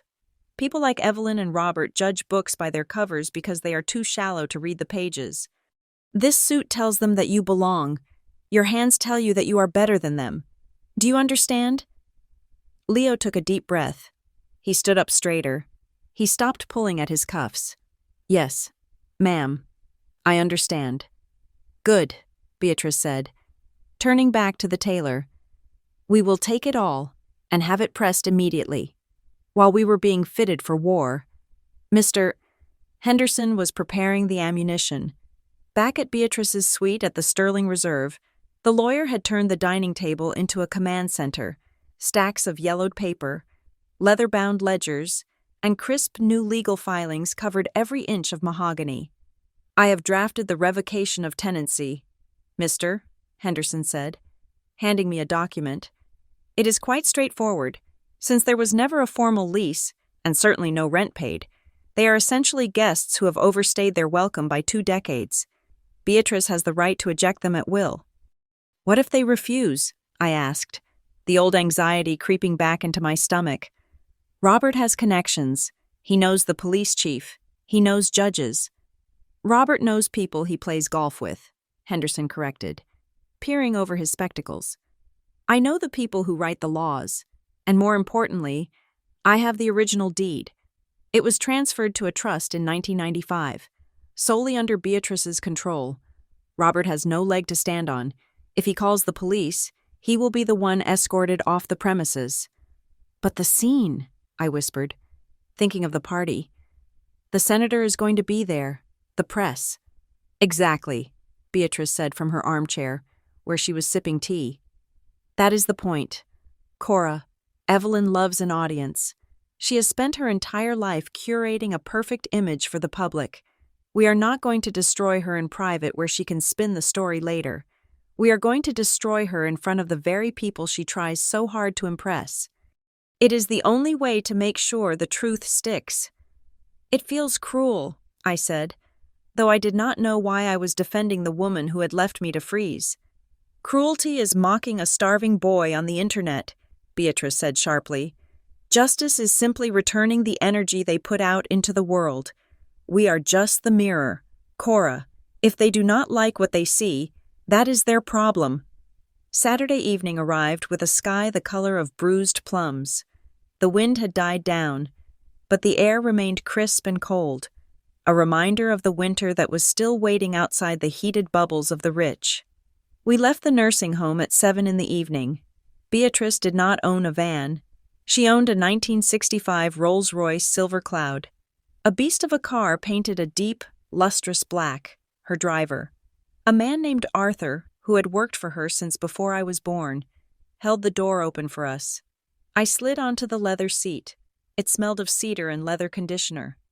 Leo sat next to me, stiff in his new suit, staring out the window as the landscape shifted from the quiet luxury of the retirement community to the highway leading toward the Gold Coast. Beatrice sat in the front, rigid and silent. She was clutching her cane with both hands, her eyes fixed on the road ahead. She was not nervous. She was focusing. I checked my phone. I had created a burner account to monitor the party. Tiffany had been posting updates all day. "The cake is here," one caption screamed. The photo showed a 7-tier monstrosity covered in edible gold leaf and sugar orchids. It must have cost more than my annual salary at Nexus Horizon. Sound check. Another video showed a 12-piece jazz band setting up on a stage built over the covered swimming pool. Guest arrival, the latest video, posted 10 minutes ago, showed a line of valets parking Ferraris and Bentleys. The caption read, "Only the best for the best. So grateful for my amazing family and this beautiful home. Blessed Winter Garden heiress." "She is calling herself an heiress," I said, reading the caption aloud. Beatrice snorted from the front seat. "She is an heiress to nothing but debt and delusion. Robert has refinanced his own business 3 times this year. I saw the filings. They are spending money they do not have to impress people who do not care." "They look happy," Leo said, leaning over to look at the screen. In the video, Evelyn was laughing, holding a glass of champagne, looking radiant in a silver gown. Robert was shaking hands with a man who looked like the mayor. "They look comfortable," I corrected him. "Happiness is different. Happiness doesn't require you to step on other people to feel tall." The Rolls-Royce turned off the highway and entered the tree-lined streets of the Gold Coast. The houses here were set back from the road, hidden behind high walls and security gates. But as we approached Winter Garden, we could see the glow of the lights from blocks away. They had lit up the entire estate. Spotlights swept the sky. The trees were wrapped in thousands of fairy lights. It looked like a castle from a Disney movie, magical and inviting, unless you knew the truth. My stomach twisted. I felt the nausea of fear rising in my throat. I had spent 16 years being afraid of this place, afraid of the judgment that lived inside those walls. "Stop it," Beatrice said. She hadn't turned around, but she knew. "Cora, take a breath. You are not the poor relation coming to beg. You are the daughter of the house coming to claim her birthright. Fix your face." I took a deep breath. I smoothed the fabric of my black dress. I looked at Leo. He was pale, but he nodded at me. "We got this, Mom," he whispered. "It is just a house." "It is our house," I said. The car slowed down. We were at the end of the line of limousines waiting to enter the gates. I could see the security team checking names on iPads. They were big men in black suits with earpieces. "They are not going to let us in," I said, panic flaring. "We are not on the list. Evelyn said she had armed security." "Arthur," Beatrice said to the driver, "do not stop for the valets, and do not stop for the security guard." "Ma'am," Arthur asked, eyeing the men at the gate. "Drive through," Beatrice commanded. "If they try to stop us, honk. I imagine they will move when they see the hood ornament." The car in front of us moved forward. It was our turn. The security guard stepped out, hand raised, a polite but firm smile on his face. He looked at the vintage car, clearly confused. This was not the typical modern luxury vehicle. Arthur did not roll down the window. He did not slow down. He simply kept the massive vehicle moving forward at a steady 5 miles per hour. The guard hesitated. He tapped his earpiece. He stepped forward as if to block the path, then looked at the sheer weight of the steel bearing down on him and stepped back quickly. We sailed past the checkpoint. We drove up the long, winding driveway, past the fountain Leo had scrubbed 2 days ago. It was illuminated now, the water dancing in the light, clean and sparkling thanks to my son's bleeding hands. The party was in full swing in the front courtyard and spilling into the grand foyer. Hundreds of people, music thumping, laughter. Arthur pulled the Rolls-Royce right up to the red carpet, blocking the path of a Lexus behind us. The engine cut. Silence filled the car for a heartbeat. Beatrice turned around. Her eyes were bright, fierce, and devoid of fear. "Ready?" she asked. "Ready," Leo said. "Then let us go ruin a party," Beatrice said. Arthur opened the door. The cold air rushed in, carrying the sound of jazz and the scent of expensive perfume. I stepped out onto the driveway. The gravel crunched under my heels. I stood up to my full height, the black dress flowing around me like a shadow. I saw heads turning. I saw the confusion ripple through the crowd near the entrance. They didn't recognize me. They saw a woman in expensive clothes stepping out of a vintage Rolls-Royce, and they assumed I was someone important. And for the first time in my life, I agreed with them. I waited for Beatrice. Arthur helped her out. She planted her cane on the ground with a solid thud. She adjusted her fur wrap. She looked at the house, her house blazing with lights that she paid for. Then she looked at me and Leo. "Chin up," she commanded. "Showtime."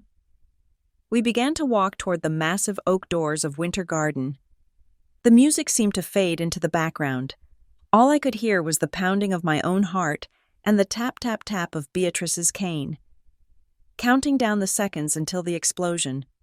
The heavy oak doors of Winter Garden were already open, welcoming the steady stream of Chicago's elite into the grand foyer. The air inside smelled of expensive perfume, orchids, and the faint, metallic scent of caviar. A string quartet was playing in the corner, their music floating over the murmur of 200 guests who were busy sipping champagne and judging each other's outfits. We stepped across the threshold. It happened in a ripple. First, the guests nearest the door stopped talking. They turned. Glasses paused halfway to their lips, eyes widening as they took in the trio that had just materialized from the night. Beatrice was in the center, a small figure radiating immense power in her floor-length silver gown, leaning on her ebony cane like it was a scepter. To her right was Leo, looking sharp and terrifyingly grown up in his midnight blue suit, his jaw set hard. And on her left was me, in black silk, my head held high, staring straight ahead into the belly of the beast that had swallowed my childhood. The silence spread like a contagion. It moved from the foyer to the grand staircase, then into the ballroom beyond. Even the string quartet faltered, the cellist missing a beat as he looked up to see what had captured the room's attention. Across the expanse of marble floor, under the glittering crystal chandelier that I remembered cleaning as a child, stood my mother. Evelyn was holding court near the base of the staircase. She was laughing at something the mayor's wife had said, her head thrown back, her neck elongated like a swan's. She looked perfect, untouchable. Then she felt the shift in the room. She lowered her champagne flute slowly. She turned her head. Her eyes swept over the guests, following their gaze until they landed on us. The color drained from her face so fast, it looked like a physical blow. Her smile vanished, replaced by a mask of sheer, unadulterated horror. Beside her, Robert Vance, who had been puffing on a cigar he wasn't supposed to smoke indoors, choked on the smoke. Evelyn didn't walk toward us. She marched. Her heels clicked furiously on the marble, a staccato rhythm of panic. She reached us in 10 seconds, blocking our path before we could move further into the room. "What are you doing here?" she hissed. Her voice was low, trembling with a mixture of rage and fear. She looked at Beatrice, then at me, then at Leo, her eyes darting around to see who was watching. Everyone was watching. "Mother," I said. The word felt different now. It wasn't a plea. It was an acknowledgement of biology, nothing more. "Hello?" "Don't you hello me," Evelyn whispered venomously, stepping closer so her face was inches from mine. "I told you not to come. I told you explicitly that you were not welcome. And look at you, barging in here like you own the place, dragging this baggage with you." She gestured at Leo with a flick of her manicured hand, as if he were a pile of dirty laundry I had dropped on her clean floor. "And you," she turned her glare on Beatrice, "I thought you were in bed. It is 8 o'clock. Beatrice, you are supposed to be in bed at the nursing home. Who let you out? Did Cora kidnap you?" "I am not an invalid, Evelyn," Beatrice said. Her voice was not a whisper, it was clear, projected perfectly so that the people standing 10 feet away could hear every syllable. "And I am certainly not a prisoner. I decided to accept the invitation you forgot to send." "There was no invitation because you are senile," Evelyn snapped, forgetting herself for a moment. "You are confusing the guests. People are staring. Get out, now." "Mom." The shriek came from the staircase. Tiffany was descending the stairs. She looked like a princess in a pink tulle gown that took up half the width of the steps. A diamond tiara sparkled in her blonde hair. She was holding her phone up, probably live streaming her grand entrance. When she saw us, she froze on the bottom step. Her eyes locked onto Leo. For a second, confusion clouded her face. She didn't recognize him in the suit. She saw a handsome young man in expensive tailoring, but then she looked closer. She saw the way he stood. She saw the face she had zoomed in on through her camera lens just 2 days ago. Her mouth dropped open. "Oh my God!" she screamed, pointing a finger at him. "That is the cleaning boy. That is the guy from the fountain." A murmur ran through the crowd. The cleaning boy. "What is she talking about?" Tiffany stomped down the last few steps, her face flushing pink to match her dress. "Mom, why is the help wearing a suit? Why is he in the foyer? He is supposed to be outside scrubbing the driveway." "Tiffany, quiet," Robert said, rushing over to join the confrontation. He looked sweaty. His eyes were darting between Beatrice and the guests. "Let's not make a scene." "No," Tiffany stomped her foot. "He is ruining my video. I am live right now. Get him out of here." "Security. Where is the security?" 2 large men in black suits started to move toward us from the perimeter of the room. Leo took a half step back, his instinct to shrink away kicking in, but I put a hand on his back. I felt the tension in his muscles, hard as rock. "Stay," I whispered to him. "Do not move an inch." I stepped forward, placing myself between Tiffany and my son. I looked at my half-sister, this girl who had been given everything I had been denied, this girl who thought cruelty was content. "He is not the help, Tiffany," I said. My voice was calm, but it carried across the silent foyer. "He is your nephew, and his name is Leo." "I don't care who he is," Tiffany yelled. "He looks like a waiter who stole a suit. He is dirty. I saw his hands. They were disgusting." "Evelyn," Beatrice said. She didn't shout. She didn't have to. She simply said the name with the weight of an anvil. "Control your daughter. She is embarrassing herself." "She is defending her home," Evelyn shot back. her voice rising now, panic making her reckless. "Which is more than I can say for you, showing up here, unannounced, with these grifters. Look at them. Beatrice, Cora is a failure who lost everything. Her husband is a felon, and that boy, he is street trash. You brought street trash into my house in front of the senator." The room gasped. It was audible, a collective intake of breath from 200 people who had never heard Evelyn Vance lose her composure. "Your house?" Beatrice asked. She leaned forward on her cane. "Are you quite sure about that, Evelyn?" "Of course it is my house," Evelyn screeched. "I have lived here for 20 years. I decorated it. I host the parties. I am the mistress of Winter Garden. Now get out before I have the police drag you out." She turned to the security guards who were now standing just a few feet away, looking uncertain. "Grab them," Evelyn commanded, pointing at us. "Throw them out. The old woman, too. She is obviously confused. Take her back to the car." One of the guards reached for Beatrice's arm. "Do not touch her," I said. It wasn't a request. It was a command. I didn't know I had that voice in me. It came from somewhere deep, from the part of me that had survived freezing nights in a van, from the part of me that had watched my son bleed for a few dollars. The guard paused. "I said get them out," Evelyn screamed, grabbing the guard's sleeve and yanking him. "What are you waiting for? I pay your salary." "Actually," Beatrice said, brushing the guard's hand away as if it were a fly. "You don't—" She straightened up. She looked at the guard. "Young man, do you know who signs the checks for the security firm, Vanguard Protection?" The guard blinked. The estate manager, ma'am." "And who funds the estate manager?" Beatrice asked. The guard looked at Evelyn, then back at Beatrice. He looked at the silver hair, the imperious posture, the Rolls-Royce visible through the open door behind us. He took a step back. I don't know, ma'am." "Smart answer," Beatrice said. She turned back to Evelyn. The foyer was dead silent now. The string quartet had stopped playing entirely. The guests were pressing closer. Phones raised, recording. The senator was watching from the balcony with a glass of scotch in his hand, looking fascinated. "You called my great-grandson street trash," Beatrice said. Her voice was shaking slightly, not from age, but from a fury so cold it burned. "You called your own daughter a failure. You stood there and told a room full of strangers that these people, my flesh and blood, were not welcome." "They aren't," Evelyn cried, tears of frustration welling in her eyes. "They are ruining everything. This is Tiffany's night." "Why are you doing this to me?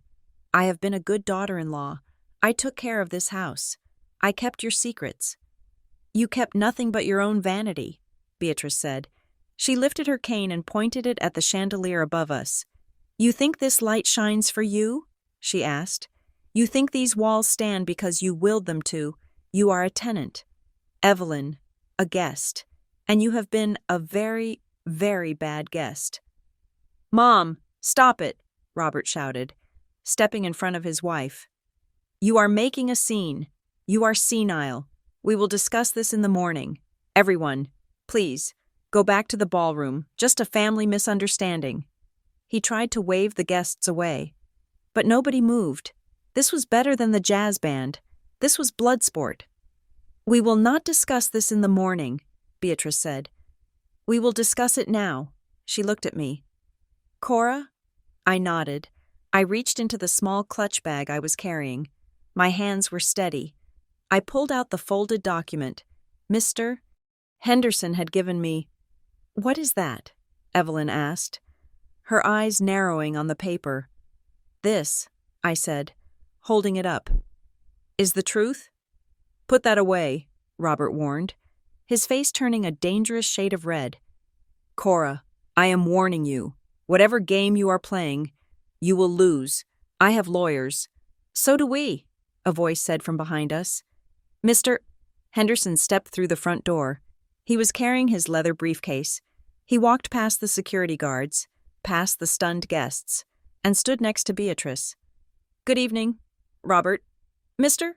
Henderson said pleasantly. "Evelyn, lovely party. Shame about the host." "Henderson," Robert stammered. "What are you doing here?"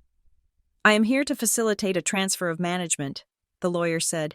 "What transfer?" Evelyn whispered. "What are you talking about?"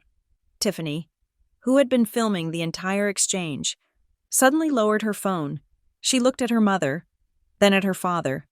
She saw the fear in their eyes. Real fear. Not social anxiety, but the primal fear of prey realizing the trap has snapped shut. "Mom," Tiffany asked, her voice small, "what is going on? Why is the lawyer here?" Evelyn didn't answer her. She was staring at Beatrice. "You wouldn't," Evelyn whispered. "You wouldn't dare. Not tonight. Not in front of everyone." Beatrice smiled. It was the smile of the executioner. "You turned my granddaughter away when she was freezing," Beatrice said softly. "You mocked my great-grandson for working to feed his mother. You told them poverty was a disease." She took a step closer to Evelyn. "Well, my dear," Beatrice said, "I think it is time you learned what it feels like to be cured." She turned to the crowd. 200 faces stared back at her. "Ladies and gentlemen," Beatrice said, her voice ringing out like a bell. "I apologize for the interruption. My name is Beatrice Ellington, and I have an announcement to make regarding the ownership of this estate." "No." Evelyn lunged forward, trying to grab the microphone from the nearby stand, but the security guard, the one she had yelled at moments ago, stepped in her way. He blocked her path with a solid, impassive wall of muscle. "Let her speak, ma'am," the guard said. Evelyn gasped, looking at the guard in betrayal. Beatrice nodded at the guard in thanks. Then she looked at the crowd, then at her trembling daughter-in-law, and finally, she looked at Leo. "Leo," she said, "come stand by me." Leo walked forward. He stood next to his great-grandmother, his head high, his blue suit catching the light. He didn't look like a cleaning boy. He looked like a prince. "Now," Beatrice said, "let us begin." Robert stepped forward, his hands raised in a gesture of placating surrender. A forced smile stretched tight across his sweating face. He looked like a man trying to cap a volcano with a paper plate. "Mother Ellington," he said, his voice oozing a frantic sort of charm, "let us not ruin the evening, shall we? The senator is watching. The governor's wife is waiting for her toast. Why don't we go into the library, have a brandy, and discuss this? Misunderstanding like civilized people." He reached out to touch Beatrice's arm. A fatal error. Beatrice did not move. She did not flinch. She simply looked at his hand on her sleeve, as if a cockroach had just landed there. She did not speak to him. She did not acknowledge his existence. She turned her head slowly back to the crowd, rendering Robert Vance completely invisible. It was a dismissal so absolute, so withering, that Robert actually took a stumbling step back, his face crumbling. That was the moment Evelyn snapped. The rejection of her husband, the public intrusion, the sheer audacity of our presence, it was too much for the fragile architecture of her ego. The mask of the gracious hostess, which she had worn for 20 years, shattered. "You want to discuss it?" Evelyn shrieked, her voice cracking the polished atmosphere of the ballroom. She lunged toward me, her eyes wild. "Fine, let us discuss it. Let us discuss why you are really here, Cora." She pointed a shaking finger at my face. The diamond bracelet on her wrist caught the light, flashing cruelly. "You came for money," she screamed. "Admit it. You came here to shake me down in front of my friends. You failed. Cora, you married a criminal. You lost your house. You lost your job. And now you are crawling back to the mother you abandoned to beg for a handout." The guests whispered. I could hear the words rippling through the room. Money, beggar, criminal. "I did not come for money," I said, my voice steady, though my heart was hammering against my ribs like a trapped bird. "Liar," Evelyn spat. You called me 3 days ago begging for a room. You told me you were sleeping in a van. And now you show up here in a designer dress that you probably stole, pretending to be high and mighty. You are a fraud, Cora. You are a homeless failure, and you are trying to infect my life with your bad decisions." She turned on Leo. If her look for me was hateful, her look for my son was dehumanizing. She looked at him with the same revulsion she had shown in the courtyard when she thought he was anonymous labor. "And you," she hissed. Stepping into Leo's personal space, Leo flinched. He was 16 years old. He was tough, yes, but he was standing in front of hundreds of adults who were staring at him like he was a zoo animal. "Take it off," Evelyn commanded. "What?" Leo whispered. "The suit," she yelled.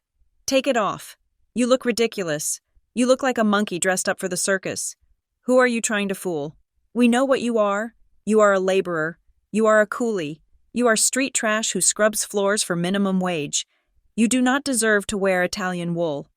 You do not deserve to stand next to my daughter." She reached out and grabbed the lapel of his jacket, yanking it. "Get out of my house," she screamed. "Go back to the gutter where you belong." Leo's face crumpled. The confidence Beatrice had instilled in him, the armor of the suit, the pride it all fractured under the weight of his grandmother's hatred. He looked at his feet. He looked at the door. He made a small, choked sound and turned, ready to run. He was going to bolt. He was going to run out into the cold night and never look back. I grabbed his arm. My grip was iron. I dug my fingers into his sleeve, anchoring him to the spot. "No," I said. Leo looked at me, tears swimming in his eyes. "Mom, let's go. Please." "No," I repeated, louder this time.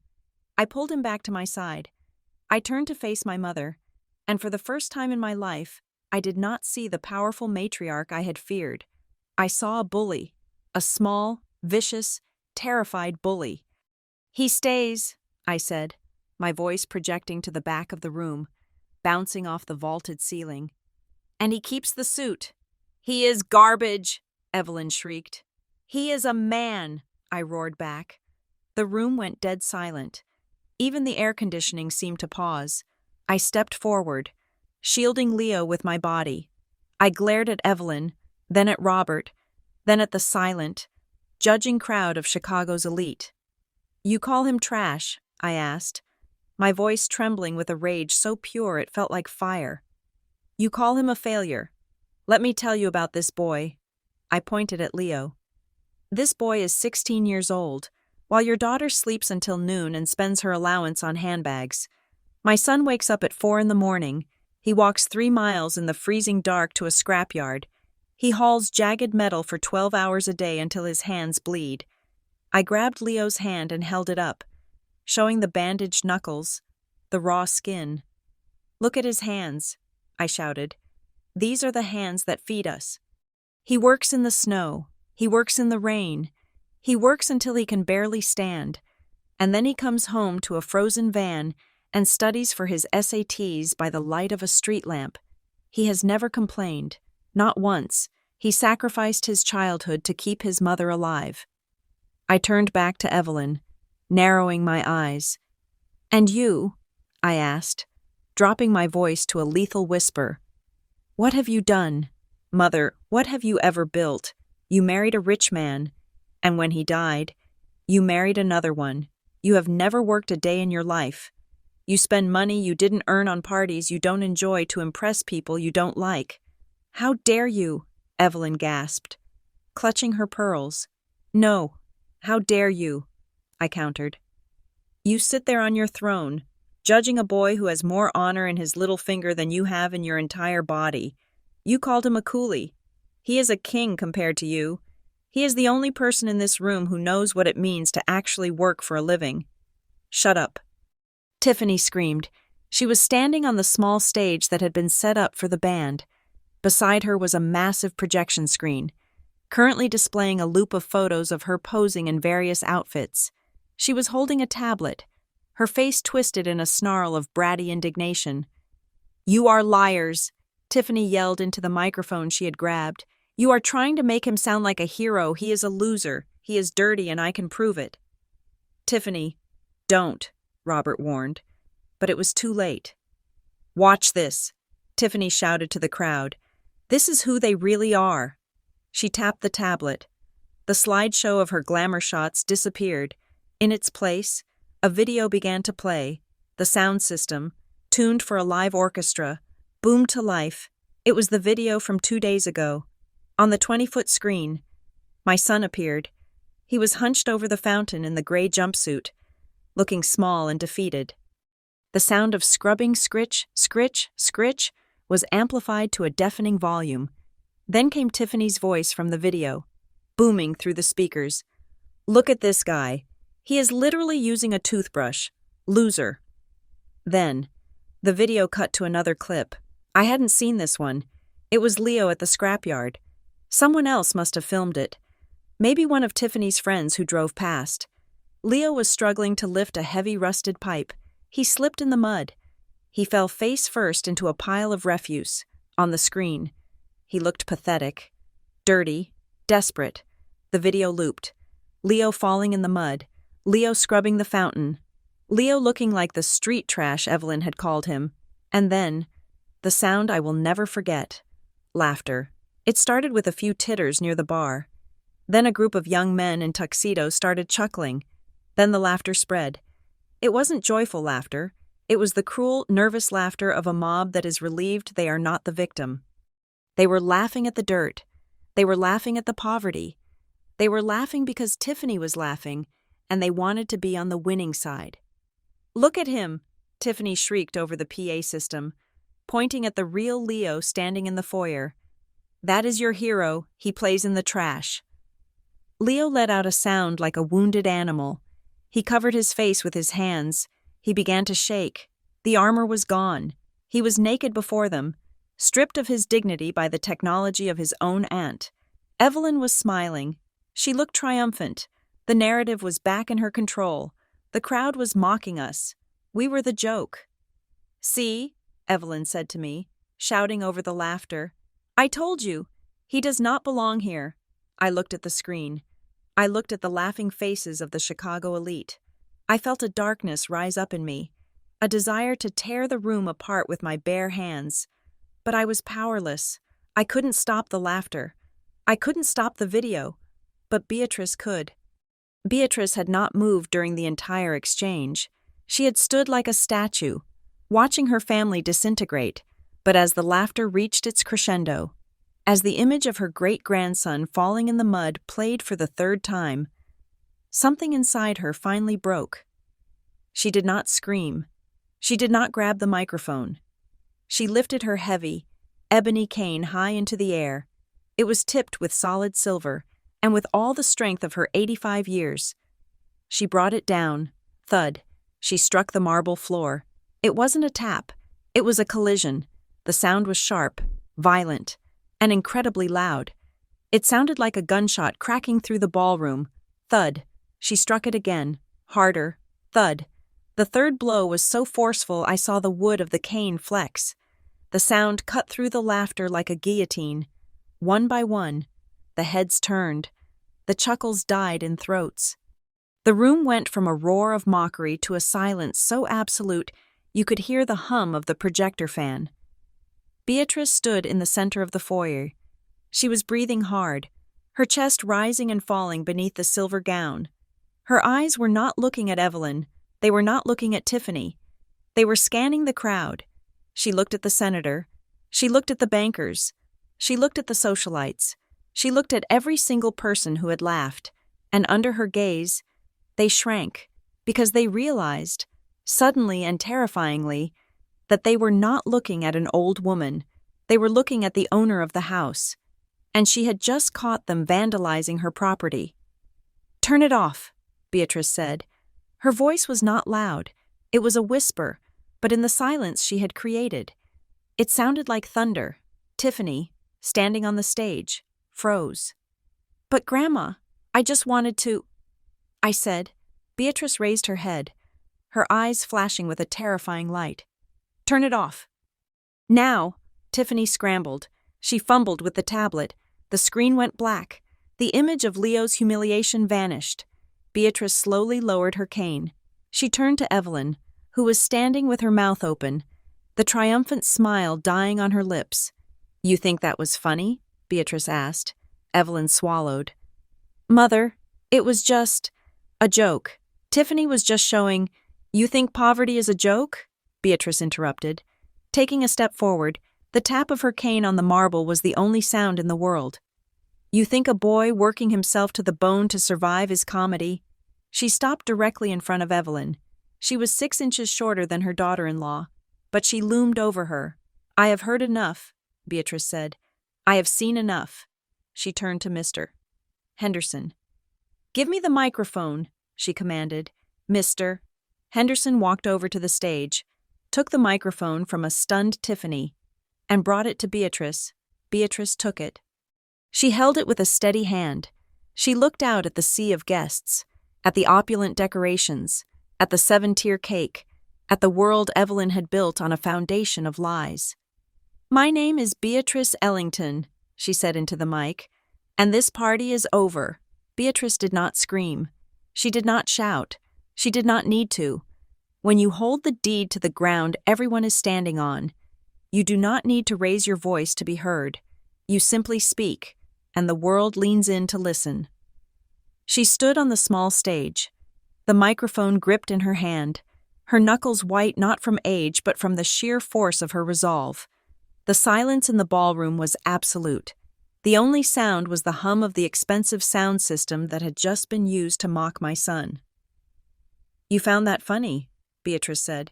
It was a statement, not a question. She looked out at the sea of tuxedos and designer gowns. I watched you laugh at a 16-year-old boy slipping in the mud. I watched you sneer because he was wearing a uniform. She took a step closer to the edge of the stage, towering over the crowd despite her small stature. Tell me, she continued, her voice dripping with ice, how many of you worked today? I do not mean sat in a boardroom and signed papers. I mean worked. How many of you sweated? How many of you bled? How many of you risked your body to put food on a table? No one moved. The senator looked down at his shoes. The bankers shifted uncomfortably. That boy, Beatrice said, pointing a trembling finger at Leo, who was still standing by my side, his head raised now, watching his great-grandmother with awe. That boy did. He worked 12 hours in the freezing cold, and he did it with more honor in his dirt-stained fingernail than any of you have in your entire trust funds. And yet, you laugh. You, who live on credit. You, who live on inheritances. You, who live on the labor of others. You laugh at the only person in this room who is actually earning his existence. She turned her gaze to Evelyn. My mother was standing near the front. Her face a mask of crumbling plaster. She looked like a statue that had been hit by a sledgehammer but hadn't quite fallen yet. And you, Beatrice said to her, you are the loudest laugher of them all, aren't you? Evelyn. Mother, please, Evelyn whispered, her voice barely audible. Not here. Let us go to the study. No, Beatrice said sharply. You wanted an audience. Evelyn, you invited the city of Chicago to witness your glory.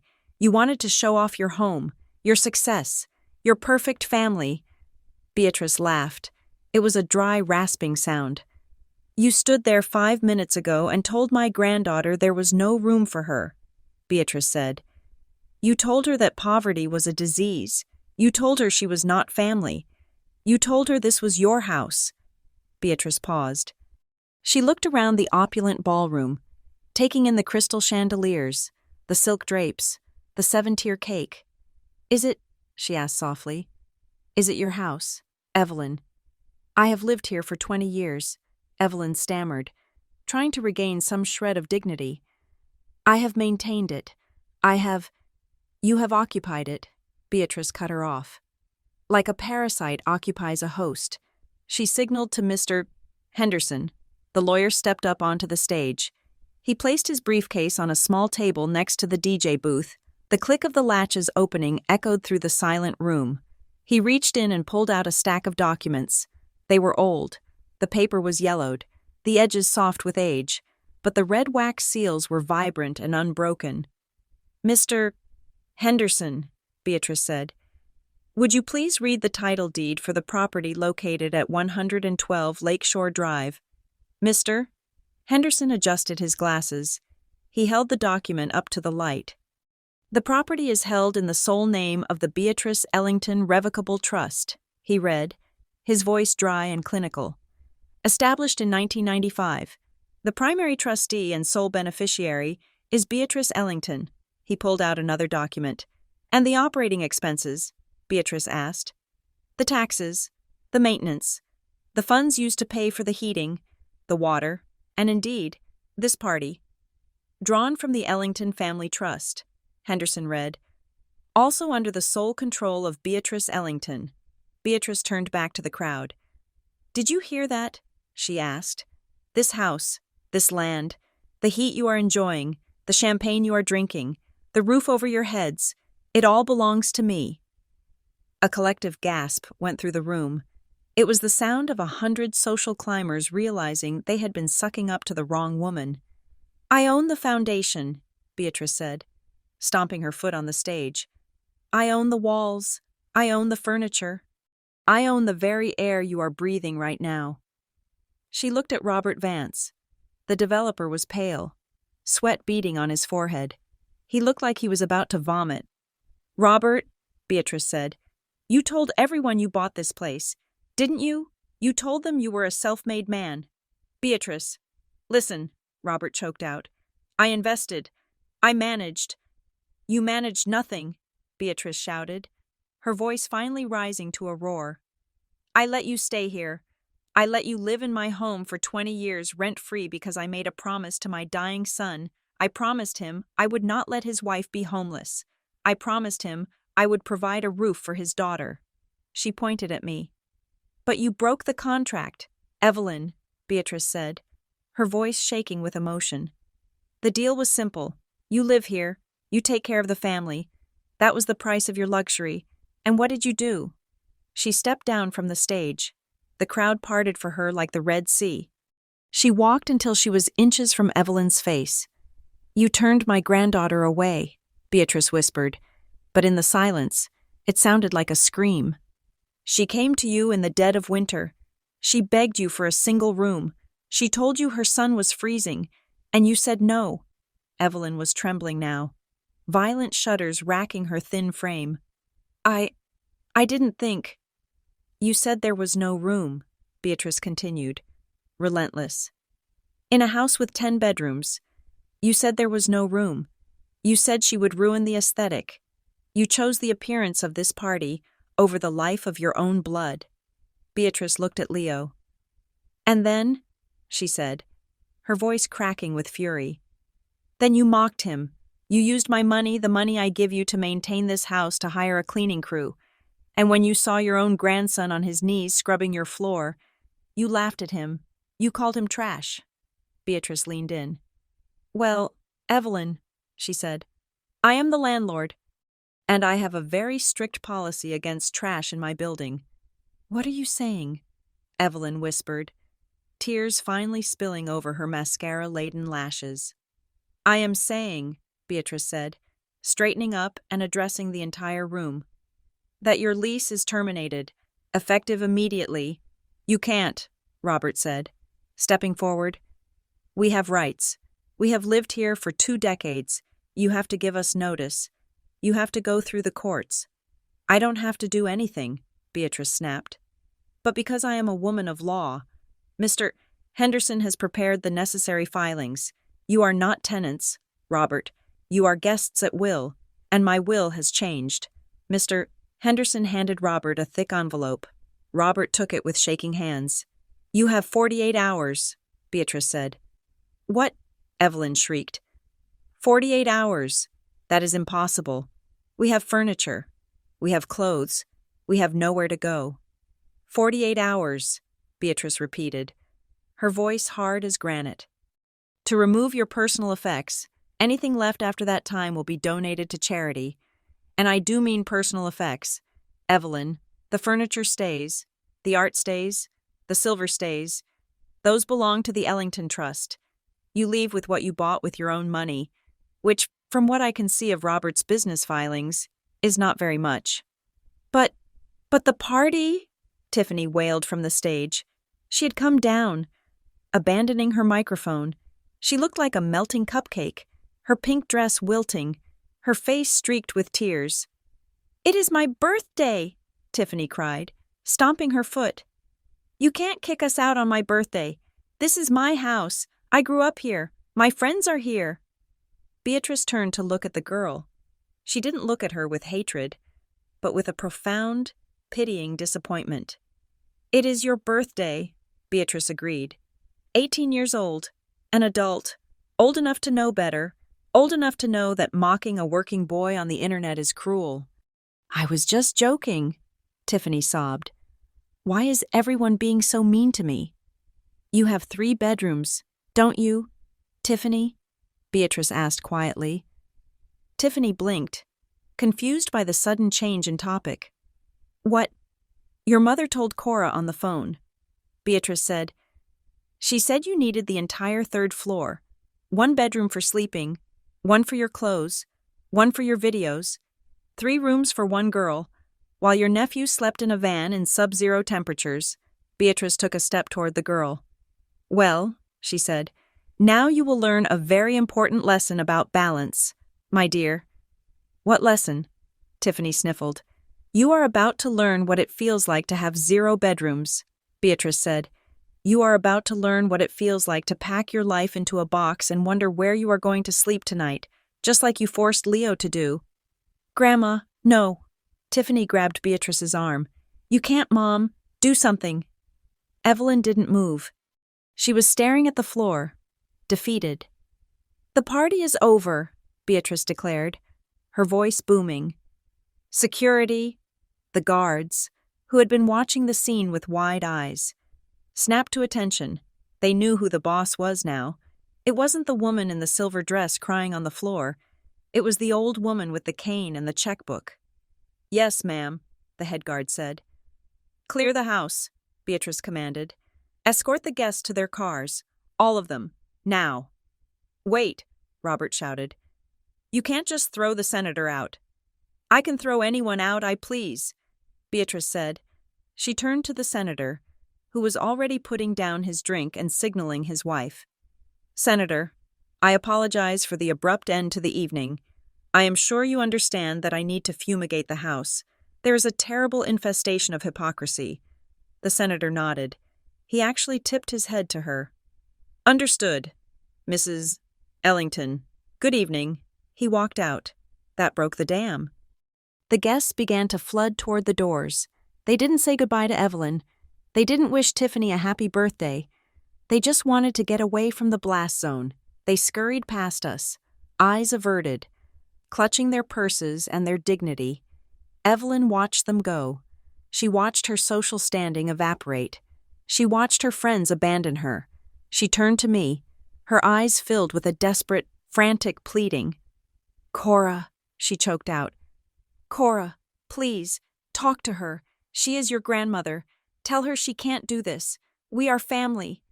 I looked at my mother. I looked at the woman who had let me freeze. I looked at the woman who had called my son a coolie. "Family," I asked. I tasted the word. It was bitter. "Yes," Evelyn cried, grabbing my hands. Her palms were clammy. "We are family. You can't let her put us on the street. Where will we go? Winter Garden is our home." I pulled my hands away. I wiped them on my dress, as if I had touched something unclean. "You said it yourself, Mom," I said softly. "Poverty is a contagious disease. You don't want to be near me. I might infect you." "I didn't mean it," she sobbed. "I was stressed, Cora. Please, think of Tiffany." "I am thinking of her," I said. "I think this will be good for her.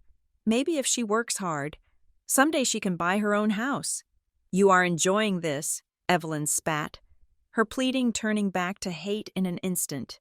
"You vindictive little witch. You planned this. You wanted to humiliate me." "I wanted a room," I said. "That is all I wanted. 1 room for my son. You gave me a war instead. Do not blame me for winning it." I turned away from her. I looked at Leo.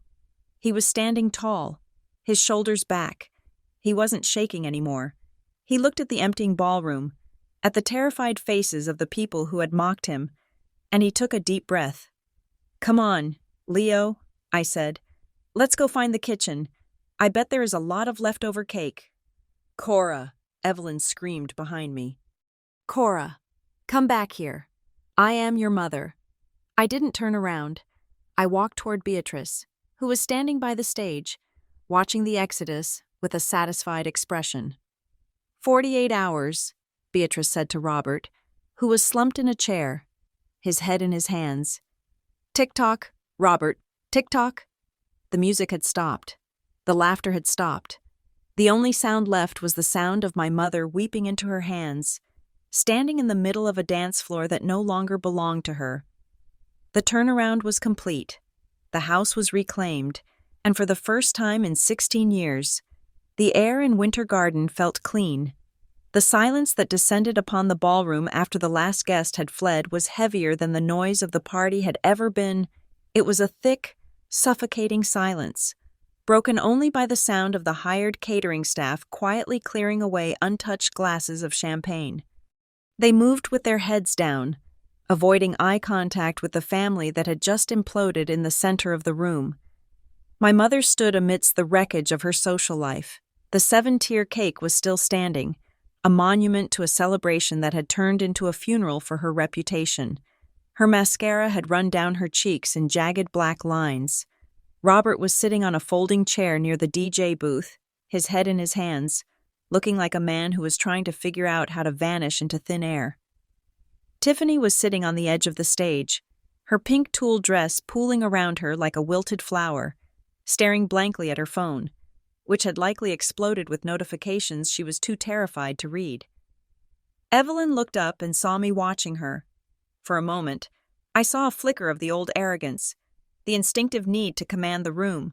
She straightened her spine and wiped her face.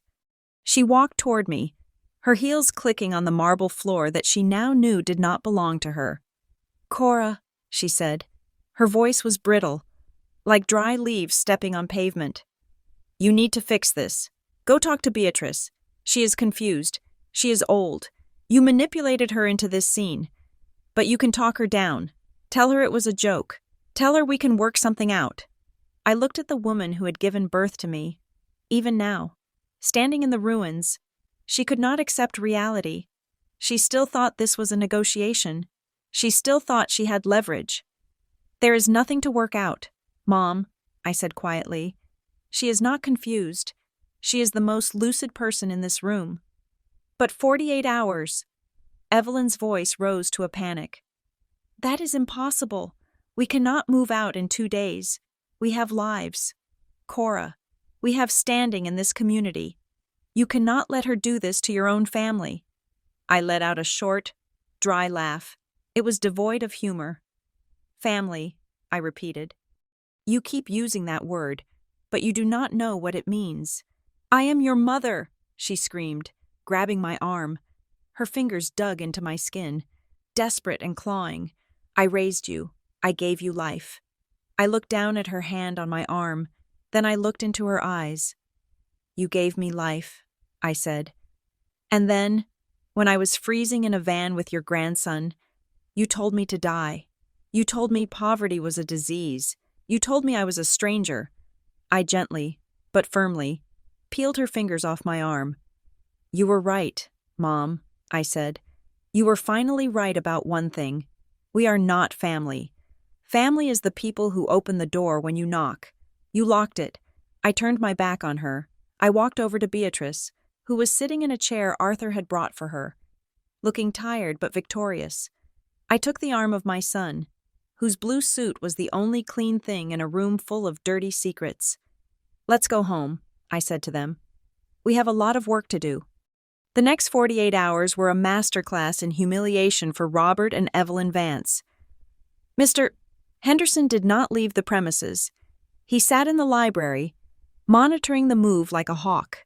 He had brought in a team of forensic accountants to audit the household expenses immediately. What they found was not just negligence, it was theft. Robert had been siphoning money from the maintenance fund Beatrice provided to pay off his own gambling debts and failed business ventures. When Robert tried to load the antique silver collection into his car, Mr. Henderson was there with 2 police officers. "That silver belongs to the trust." "Robert," Mr. Henderson said calmly, "attempting to remove it constitutes grand larceny. Would you like to leave in a moving truck or a squad car?" Robert left the silver. Evelyn spent 2 days screaming at movers, then crying, then screaming again. She tried to take the silk drapes. She tried to take the crystal chandeliers. She was told, repeatedly, that those fixtures were attached to the property. In the end, she left with her clothes, her jewelry, and a collection of designer handbags that were now her only assets. Tiffany was the quietest. The reality of the situation had stunned her into silence. I watched from the balcony as she carried boxes of her clothes out to a rented U-Haul. There were no luxury SUVs waiting for them. Robert's leased cars had been repossessed the morning after the party when the creditors heard the news. They drove away at exactly 5 in the afternoon on the second day. I stood at the window of the library, Beatrice beside me, watching the taillights of the U-Haul disappear down the long driveway. "Do you feel guilty?" Beatrice asked me, leaning on her cane. I watched the red lights fade into the dusk. I thought about the night I begged for a room. I thought about Leo scrubbing the fountain. "No," I said. "I feel safe." Beatrice nodded. "Good. Guilt is a useless emotion. Cora, it is just vanity in disguise. Now, let us order a pizza. I have not had a pepperoni pizza in 20 years. We moved into Winter Garden. But we did not live like Evelyn. The first thing Beatrice did was change the name. "Winter Garden sounds cold," she said, "and I'm tired of being cold." She renamed the estate the Ellington House. It was simple. It was sturdy. It was ours. We did not take over the master suites. Beatrice took a comfortable room on the first floor, so she would not have to manage the stairs. I took the guest room I had originally begged for. Leo took a room on the second floor, one with a large window that looked out over the garden he had once cleaned. We sold the Rolls-Royce. Beatrice said it was too ostentatious, and she preferred a sensible sedan that didn't scream for attention. We donated Evelyn's left-behind furs to a shelter. Life settled into a rhythm that was quiet, healing, and profoundly different from the flashy existence my mother had led. Leo went back to school. Beatrice hired a private tutor to help him catch up on the weeks he had missed. But he didn't really need it. He was voracious. He attacked his studies with the same intensity he had applied to hauling scrap metal. When he walked into the local high school, he held his head high. The video Tiffany had posted had circulated. Yes, but the narrative had shifted. He wasn't the loser cleaning boy anymore. He was the kid who had stood up to the bullies. He was the heir who had worked for his living. But the most remarkable thing was that Leo refused to stop working. Beatrice offered to give him an allowance. She offered to pay for everything. "No, Grandma," Leo said at dinner one night. "I want to earn my own money. I don't want to end up like them." He didn't go back to the scrapyard, I forbade that, but he got a job at a local bookstore on weekends. He stocked shelves and organized the inventory. He made $17 an hour, and every Friday, he put half of his paycheck into a savings account for college. "I like the work," he told me one evening as we sat in the library. "It makes me feel real. When I buy something, I know exactly what it cost me in hours. I never want to lose that." I looked at my son, who was becoming a man right before my eyes, and I knew he was going to be fine. He had seen the abyss, and he had built a bridge over it. As for me, I couldn't go back to corporate marketing. The idea of selling useless products to people who didn't need them made me sick. I had seen the other side of the economy. I had seen how quickly a life could fall apart when the safety net was cut. Using the network Beatrice had, and the newfound notoriety I had gained from the party incident, as the papers called it, I started a consulting firm. I called it Phoenix Advocacy. My mission was specific. I helped women who were navigating financial ruin after divorce or fraud. I helped them find forensic accountants to track down hidden assets. I helped them negotiate with creditors. I helped them find housing when the bank came for the keys. I wasn't just a consultant. I was a witness. I sat with women who were crying in their cars, women who had been socialites yesterday and were destitute today, and I told them, I know, I was you, and you can survive this. It was exhausting work, but it filled the hole in my chest that Lucas had left. I wasn't just fixing brands anymore. I was helping to fix lives. 1 year later, spring arrived in Chicago. The snow melted, revealing the black earth of the garden. The fountain, the one that had started it all, was bubbling cheerfully in the sunlight. I sat on a stone bench near the tulips, watching Leo throw a ball for the golden retriever we had adopted from a shelter. Leo was taller now, his shoulders broader. He was graduating next month. He had been accepted to Northwestern University on an academic scholarship. He hadn't used Beatrice's money to get in. He had used his grades, his essay about homelessness, and the recommendation letter from the scrapyard foreman, who had written that Leo was the hardest worker I have ever met in 40 years. Beatrice walked out onto the patio. She was moving a little slower these days, but her eyes were just as sharp. She sat down beside me, wrapping her cardigan tighter around her shoulders. "He looks happy," she said, watching Leo laugh as the dog tackled him. "He is," I said. "He is safe." "And you?" Beatrice asked. "Are you happy?" "Cora." I thought about the question. I thought about the year behind us. I thought about Evelyn, who was now living in a small 2-bedroom condo in Florida, trying to reinvent herself as a lifestyle coach on the internet. We didn't talk much. I sent her a card on Christmas. She didn't reply. "I am at peace," I said. "I think that is better than happy." Beatrice nodded. She reached into her pocket and pulled out a letter. It was unopened. "This came for you," she said. "From Lucas." My breath hitched. My ex-husband, the man who had destroyed us. I looked at the envelope. It had a foreign postmark. He was probably out of money, probably looking for his next mark, or maybe looking for forgiveness. I took the letter. I looked at his handwriting, the scrawl that used to make my heart flutter. Then, I stood up and walked over to the fire pit where we burned the garden waste. "Aren't you going to read it?" Beatrice asked. "No," I said. "I don't need to know what he has to say. I know who I am without him." I tossed the letter into the flames. I watched the paper curl and blacken, the ink disappearing into smoke. It felt like the final chain falling off. I walked back to the bench and sat down next to my grandmother. I took her hand. Her skin was paper thin, but her grip was still steel. "Thank you," I whispered, "for saving us." Beatrice squeezed my hand. She looked at the house, standing tall and proud against the blue sky. "I didn't save you, Cora," she said softly. "I just opened the door. You walked through it. You saved yourself, and you saved that boy." She looked at Leo again, her eyes shining with pride. "Evelyn was wrong about a lot of things," Beatrice said. "But she was right about one thing.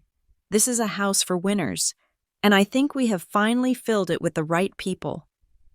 I rested my head on her shoulder. The wind was warm, the garden was blooming, my son was laughing, and for the first time in a very long time, I knew exactly where I belonged. I realized then that family isn't about whose DNA you share. It isn't about who shows up for the parties or the weddings. Family is the people who stand beside you in the mud. Family is the people who hand you a sword when you are fighting for your life. Family is not the blood that runs through your veins. It is the blood you are willing to bleed for each other.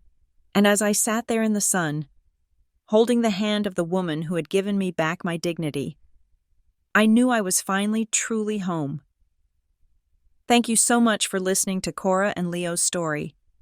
It is a journey that means a lot to me, a reminder that no matter how far you fall, there is always a way to climb back up if you have the right people by your side. I would love to know where you are tuning in from today.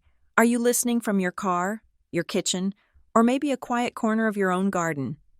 Let me know in the comments below. I love reading your stories. And if this story touched your heart, please subscribe to the Healing Drama Stories channel.